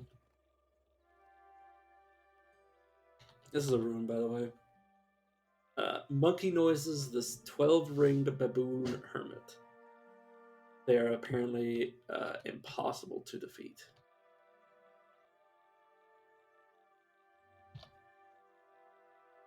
These tubes, they're probably wires. So let's explore.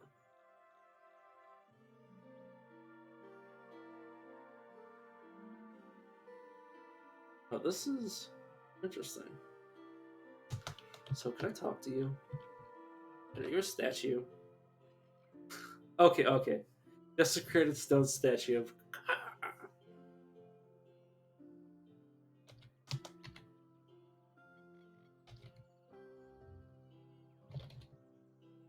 Jilted lover. Can I talk to this jilted lover? You ask about your location. You have work that he's doing. Speak to. Oh, this is a randomly generated. Is there work to be done here? I'm close. There was a time where my people would be putting roots down into all day.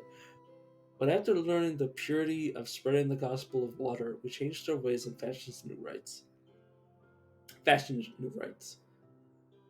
What a great torment! Fate had separated us from our consecrated catch basin. Would you seek it out and return it to us? Yes, I will find your water collection thing. Oh. Engraved clay jug. Engraved. Honestly, object is engraved with it. This object is engraved with a scene from the history of the village Shelazor. Agony to legendary dawn glider who supports those who profane drinking water from the soil. So apparently the reason that they're desecrated is basically that's their enemy. That's their like sworn enemy. So they make effigies to him and then desecrate them. I assume, anyways, that's what it seems to be. Also, as long as I'm careful, I can rob these people blind.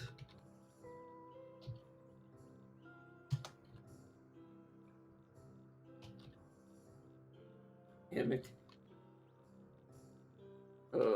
So who are you?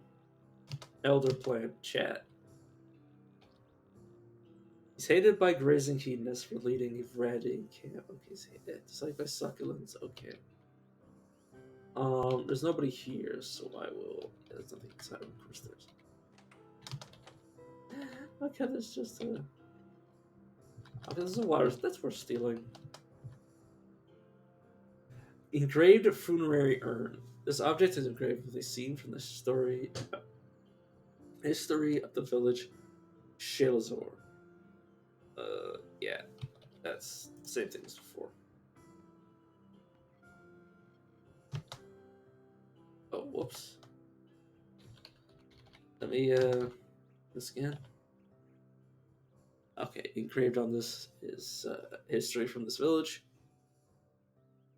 This village, the village that we're currently in, is known throughout the desert for their ghastly use of cider and meal preparation.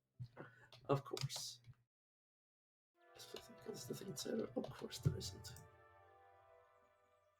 Let's finish up exploring, then we'll Oh right, yeah. Oh yeah. Sorry. I was like, oh yeah, we're no longer lost. Let's go to the world map, and then I'm like, oh wait, I want to explore this place more.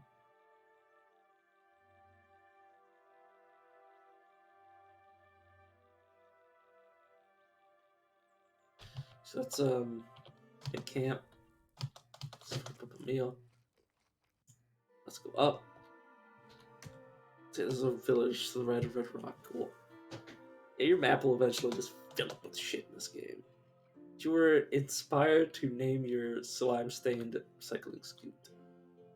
Name it based on its qualities. Blue.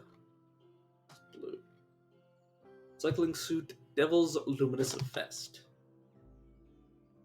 And then I'm immediately beset on all sides.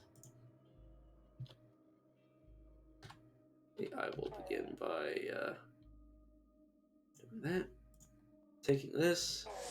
That with it.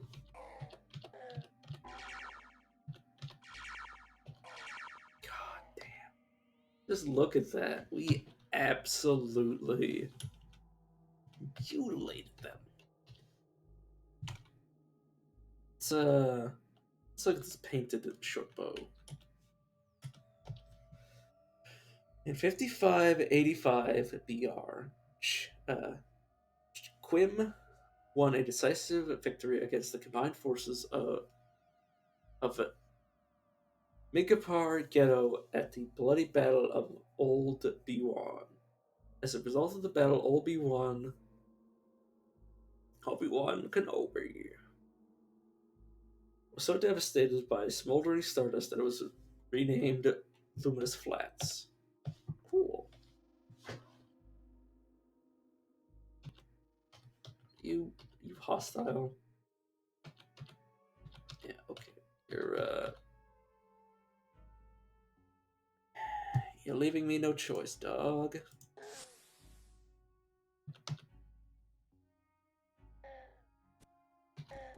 Oh, right, I do have weapons now, so I can kind of get away with bashing these things to pieces. Are you passive now? Okay, you're hostile, though. Freezing Ray, you.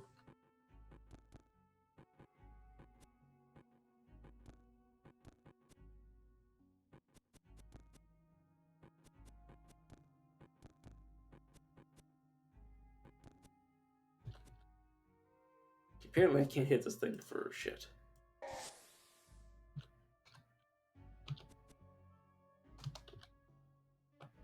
Yeah, let's sprint.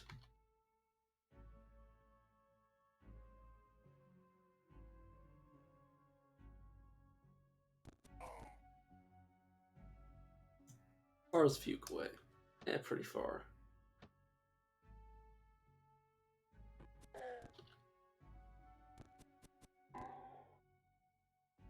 Okay, just looking at all this random stuff. Oh, of course. My vision slowly begins to expand. I begin to see enemies, and so I am no longer allowed to wait.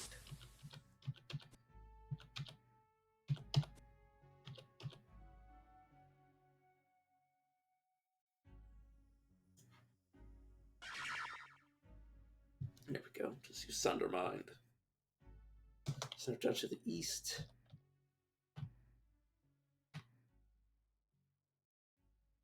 Can't fire. Let's go to it then. Okay.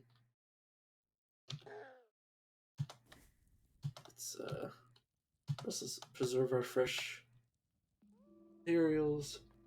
Let's combine a beef jerky meal.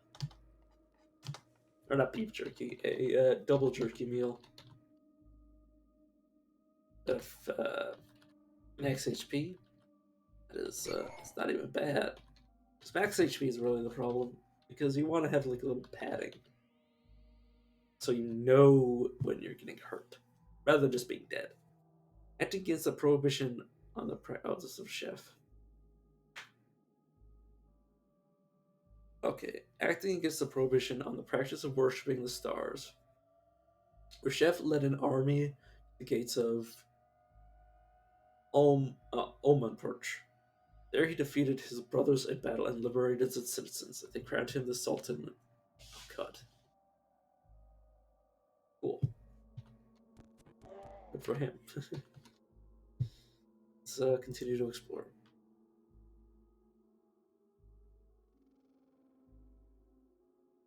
Oh, I see an enemy. I see an enemy halfway across the map. Let's just make him cease.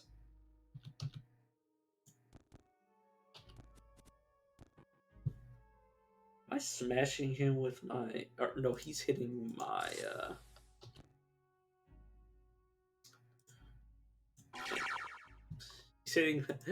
He's hitting my compass, because I saw my compass come up in...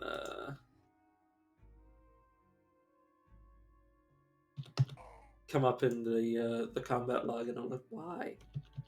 Why is my compass in the combat log of all things? Oh. In 5264 BR.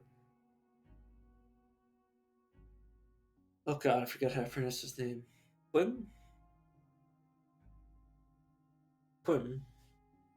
Clement III won a decisive victory against the combined forces of Kiazowan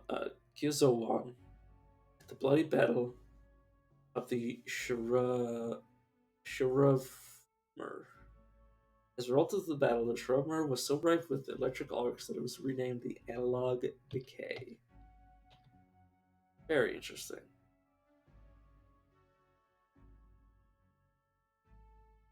Okay, Painted Buckler. In 5052 BR, Kupater won a decisive victory against the combined forces of Demir Ha at the bloody battle of Tizamor. As a result of the battle, Tizamor was so evaporated of all moisture that it was renamed Briny Badland. That's cool.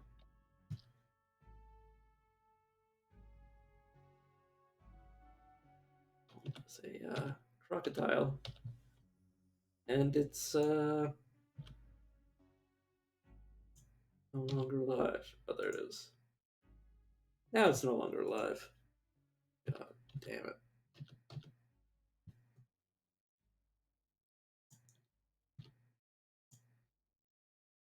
I should really explain how combat works in CUD, but basically you have a to hit chance and a penetration. Your hit is to see if you hit at all, and your penetration is a factor in your damage. Basically, what happens is, let's say you have a penetration 5 weapon. Basically, you roll that against their armor value. And the more times you penetrate their armor value, the more damage you do. So if you have a value of 5, now I can't remember how the actual numbers work, but like you see times 4, that means we penetrated 4 times.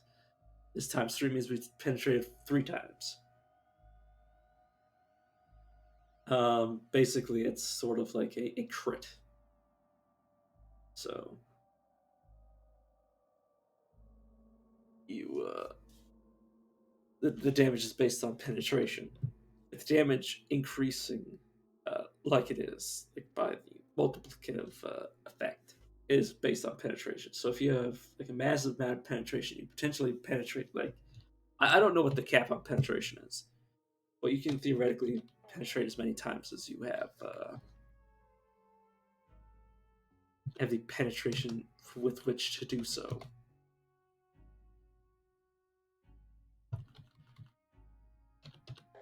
So you should focus on being able to hit your enemy and being able to penetrate their armor. Or, as I prefer, to lower their armor. Because if you lower your enemy's armor, you will be able to penetrate it easier. Because if your enemy has a armor value, which is what negates penetration, if they have a 0 or a negative defense or armor value, they won't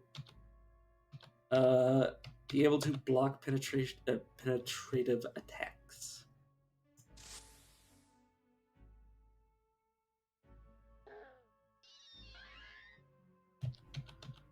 Okay.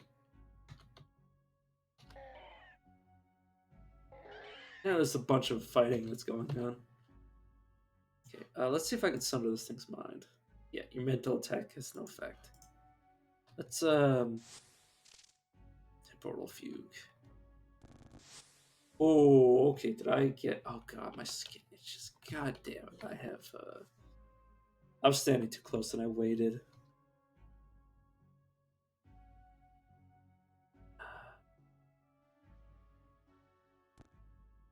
Yeah, that's gonna be bad. But I mean, if it's mumble, if it's the bumbling variant, I'm okay with that because that thing gives you secrets.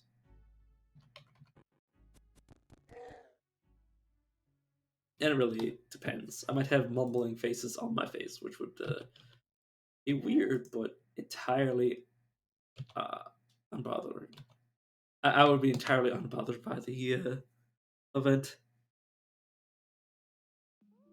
we're close to another level. We might get a level up. We'll definitely get a level up if we find the relic, I think.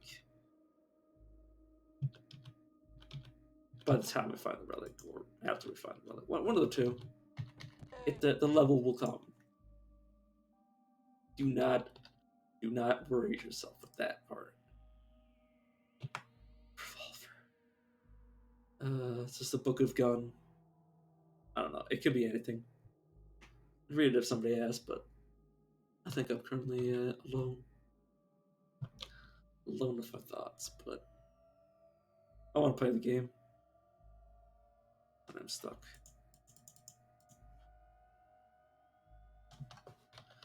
Yeah, there's nowhere else to explore. Yeah, it's. Oh, okay. Sprint, please. It's a temporal freak. Have my clone do some dirty work.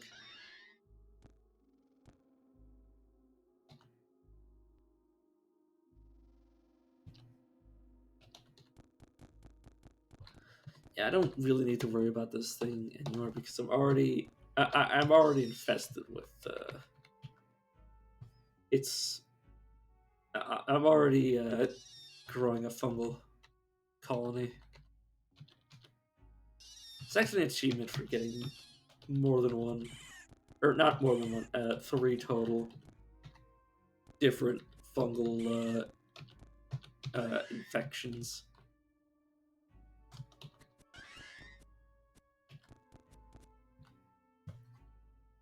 Yeah, so I might get that achievement. Or maybe I will stamp it out. Let's begin to sprint, and let's get some distance and wait.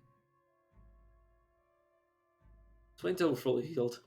Actually, I'll get meditate so that will not take forever. Yeah, once I level up, I'll get a new mutation.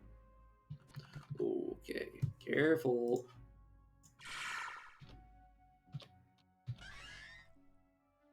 Okay. Yeah, these centipedes are only giving me like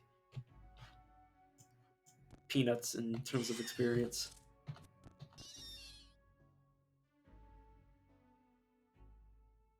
Calvin to the west disappears. Yeah, cool.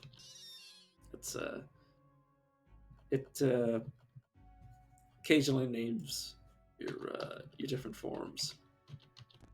God damn it.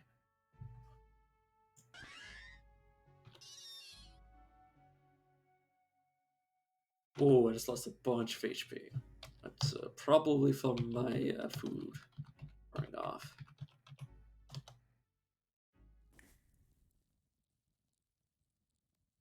Oh, that's not what I wanted to do. I wanted to cook. Let's try to do a salt hopper chip. Okay. Apparently it tasted good because of the salt. Salt is they're not wrong in saying that salt is tasty because it's basically the universal seasoning. A little bit of salt can make just about anything palatable. Of course, within reason. Like nobody's eaten like something just absolutely vile because you put some salt on it.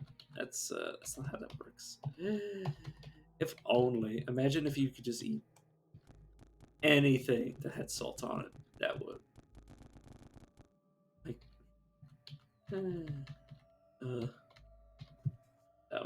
that would be weird.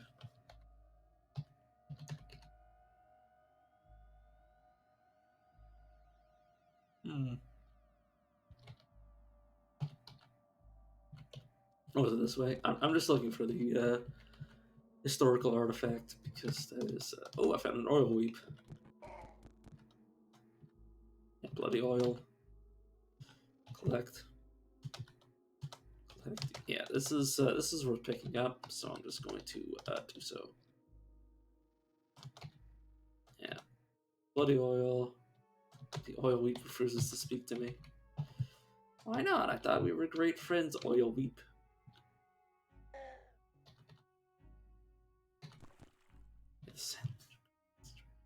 Yeah, that happens occasionally when you over attack something. You begin to the game treats it as if you were like really, really wanting to attack that sort of thing. Wait, I actually have this in my hand. Apparently, you can attack with this. Who knew? Apparently, you can attack with things on your arms. I guess it treats it as if it's like a shield or something.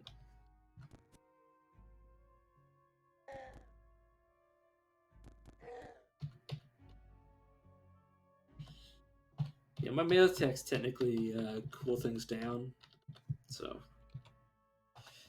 I don't know how efficient it is. Boots. It might be efficient enough that I'm actually like gonna be able to slow down cold-blooded animals. Because I can make them experience torpor, which basically means like a fatigued state of a lower energy. Torpor is what bears go into when they hibernate in a state of torpor, where their energy basically they slow their metabolic functions down when they hibernate.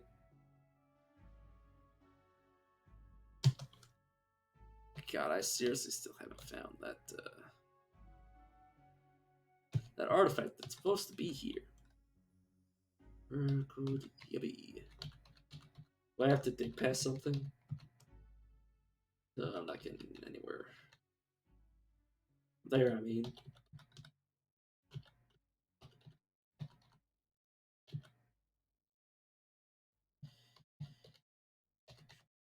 Yeah, I'm just trying to find whatever artifact is somewhere. Oh, there. I was. The problem was is that I already had a way down. Oh god, damn.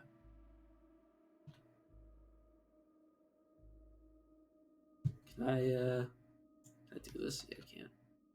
Oh wait, are you hostile? Okay, I'll talk to you. God, he's been just picking up stuff. Doesn't really have anything. Okay, well, temporal fugue. Where am I? Where's the other me? I mean, where am I? Good question.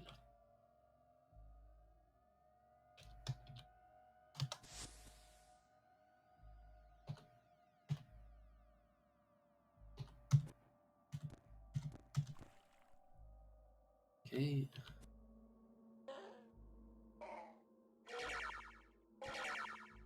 Kill them one by one. Kill them as they come.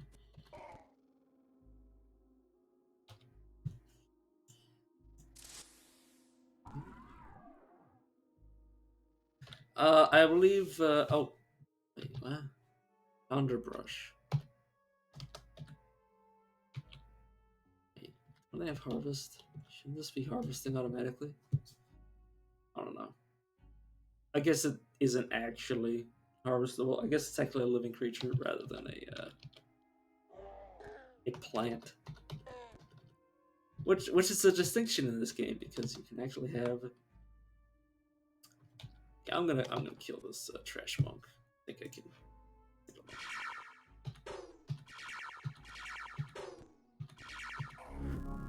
Yeah, not really a contest when you have someone like when you have something like sorry, I'm blanking on words.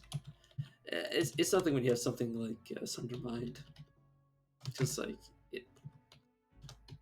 like yeah, they could have killed me, but at the same time, they didn't damage me faster than I damaged them. So let's spend something.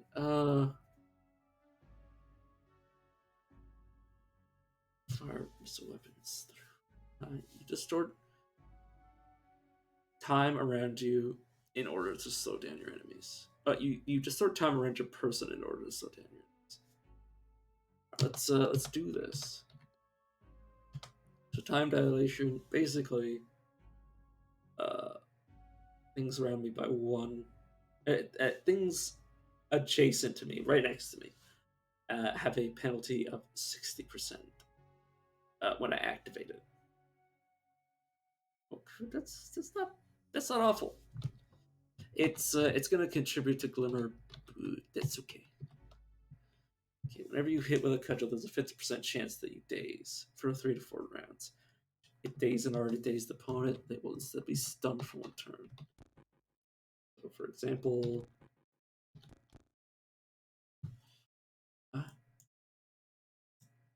I just mentioned time dilation.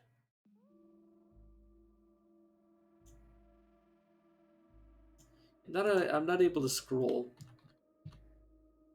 the combat log anymore for some reason. That's confusing. But oh well. Sorry, now I have more stuff open, so I need to close some stuff. Because I have File Explorer open. You know, the thing where you just like you get your C and D drive, basically that thing. Have that thing open. Oh, what the shit! I don't know, but I should be fairly capable of doing melee combat now. Wait, isn't okay. First of all, grab these books. Second of all, pneumatic jackhammer. Isn't this? It is a cudgel. Colossal jackhammer. Armor. Okay. So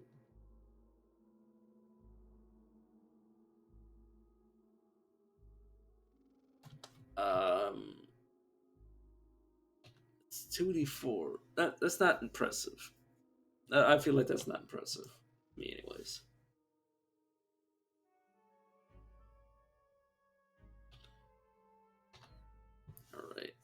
In 99, Reshef appointed Rebecca administrator of Aruk slums. She tended alms with a stick in his name. Yeah, I've already seen that. So, that is creature. I like how all I said was that is a creature. Not anything descriptive, just it's a creature. But that's one of the creatures that you can find a helmet for. The Nullworm skull helmet is a item that boosts your ego. I don't know what gives it that capability, but it just does. It just has it, and it didn't drop it. Probably because I didn't like. I don't know. Certain weapons can be produced by dismembering things, which I have not dismembered every living creature in this game yet. Yeah, that's mostly just because I haven't had the opportunity to do so because I usually die before I get that build off the ground.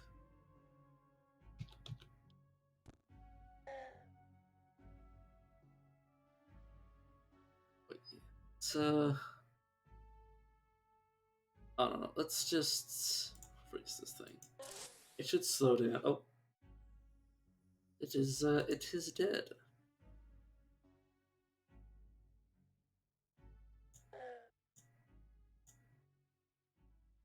Oh, you're not even hostile. Good. Jolly good. Automatically stopped exploring for some reason. I must have slipped in slime or something.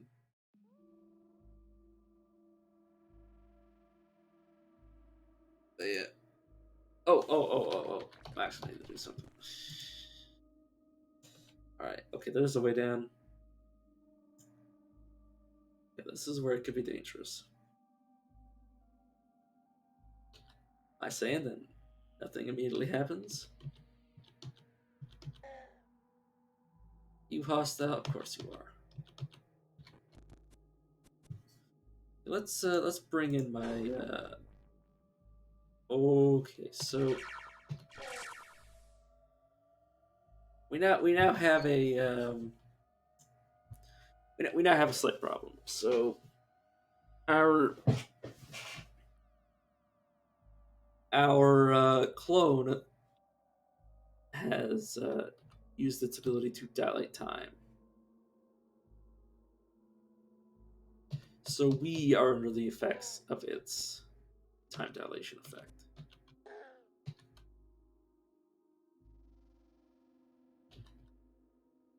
So we now have to be careful when we summon our duplicates that we don't slow ourselves down with time dilation. But yeah. Basically, that means I should be using time dilation because if it can do that to me, okay, so minus 15 quickness. Basically, it's super slow.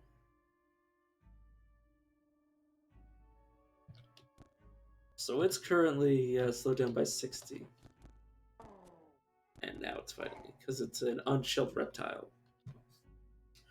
Crocs and salamanders are on the same team basically. So when you attack one, they both attack you. So you should be very careful that like you need to make sure you know what factions are which. Otherwise, you could be fighting, you know, unwinnable fights basically. So the docile enemies like the salamanders. Salamanders are commonly docile.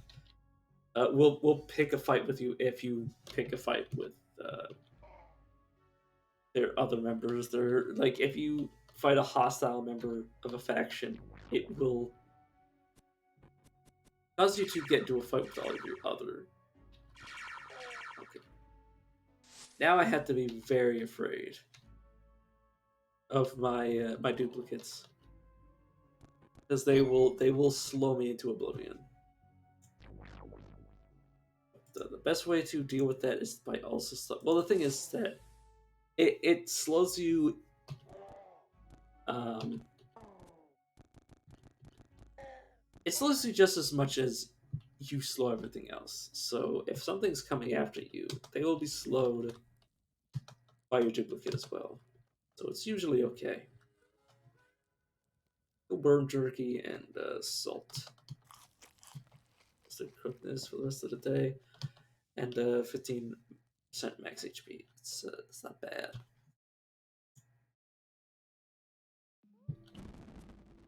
Ooh. Who the hell just did that?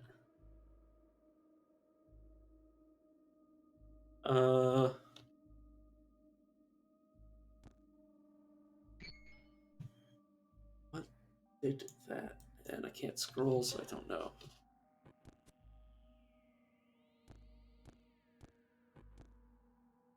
You. I mean, not especially well equipped.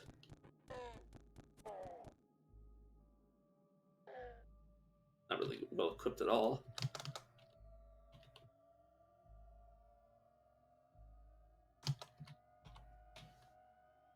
Hmm. I don't really need what you're offering. I won't buy. I will not partake. Okay, so there's another place we can go down, but let's see. Because this might be what we're looking for. No. I don't know. Okay, let's drop. Because, I mean, we're not especially strapped for space, but we should be a little bit more choosy than just picking up actual, just like wooden clubs.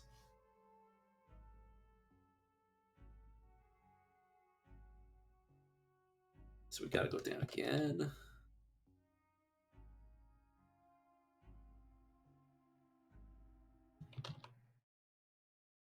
And result having just to check.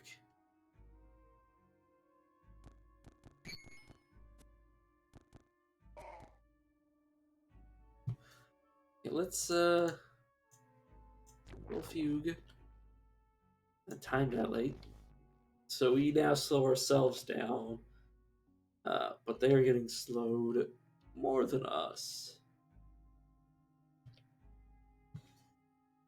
Alright. But in the interim, with all of our duplicates using that ability, they're technically creating more of an opening for us than anything else because they slow us. If they slow everything down equally, we're not. It's not generating an advantage for our enemies. It's generating an advantage for ourselves, for itself, and it's equally affecting everything.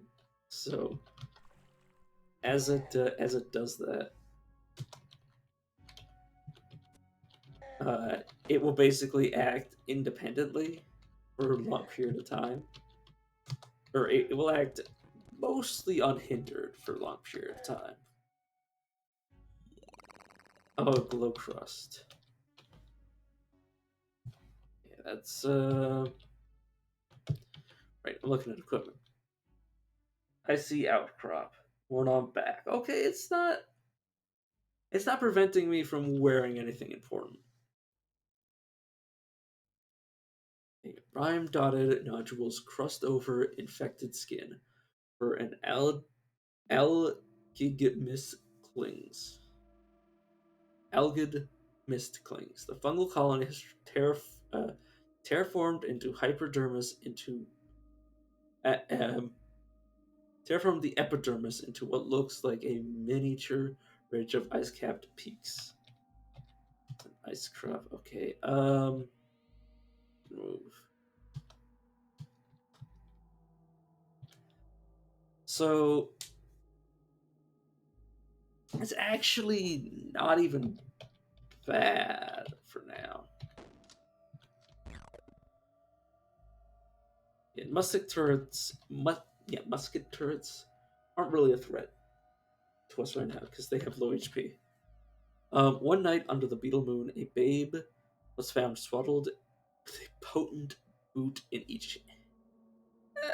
It was wearing shoes on its hands by a group of cannibals. Yes, cannibals. In Talil. Talil. They took her into their fold and fostered her, and she became known as Kuhim, mighty seed of that is funny. Suffice to say, it's ignite cybernetic credit wedge. Basically, that can be used to buy some cyber cybernetic augmentations if you are true kin.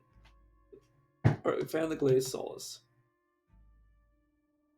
Okay, chipped off chunk of spindle magnetized by the fall to Earth orbits its chosen coordinates etched with tiny frame images of glass. So it reflects 1% damage back to your attackers, rounded up. So that is surrounding. Okay, so floats. So that's good. It's basically free quills. It's not better than quills, but it is quills adjacent. It's potentially like okay, say if we have 100 HP and an enemy has 10 HP. Usually they will if it would take them like 20 attacks to kill us, they will hypothetically kill themselves by trying to attack us. Which is good. Okay, Jewel. Oh, yeah, let's pick this up. But that's nothing to sneeze at. I'll give it that. I will give it to you. So there's nothing I can wear on my back anymore. Is this wearing on my back? No, I think this is worn on my whatchamacallit. Not on my torso. So yeah, let's get out of here. So yeah, we have a fungal infection. It's not too bad. It's just on our back. It's not like it's on our hands or on our face or something that could actually be a problem. Actually, even if it was worn on her hands, it would be fine as long as it doesn't take up her weapon slot. So I'm actually gonna make a mad dash to the stilt now.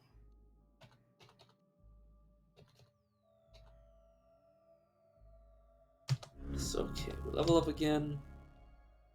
Nice. What the hell is that? Looks like a some sort of frog. Swerve, Dime, Scourge, and Mechanist Comfort.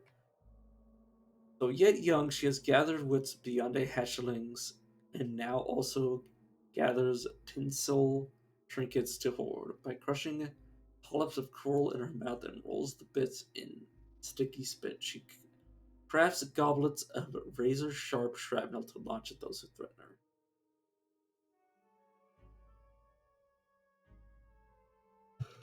Okay, if you know what that is, uh, good for you, but I have no idea. Let's share some secrets. Get 1,000 XP.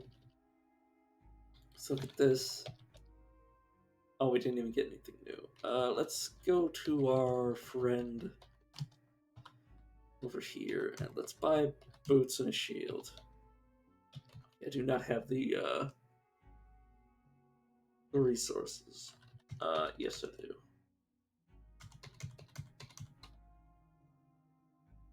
I will have you know that I am a very important businessman or woman.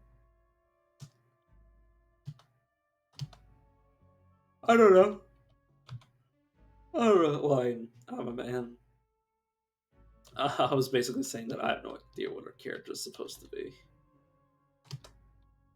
I guess our character is just supposed to be me.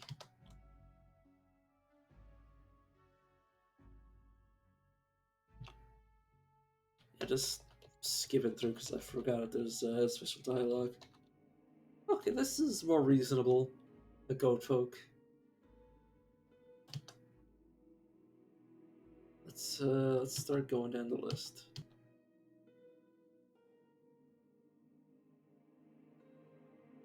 Oh yeah, I don't need to worry about anything because I don't think I'm leveling up off of this. No, well, not just this. It'll take more than that. Oh no, I did. Oh, my foot in my mouth. Why don't I? It's Oh, that is a good question. What do I want to bring up? I think I'll bring toughness up by 1. Every point in toughness increases your HP. Tactics, let's get charge. Just because it gives me more power. So I think now that we're at the stilt, I'm gonna call it. Let's get rid of this electric bow.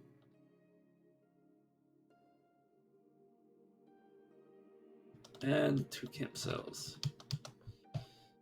It won't do much, but at least this person is a phase silk. I'm actually gonna buy that. I'm gonna buy 2 weird artifacts. This might be just guns, but we've got the resources to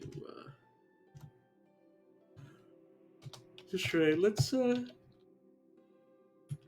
Oh yeah, it's their heavy explosive missiles. Yeah, 18 missiles. You wouldn't happen to have anything for sale, would you? I'll buy that random junk off you. Because we're getting to the point where everything we sell is worth more, and everything's kind of cheaper.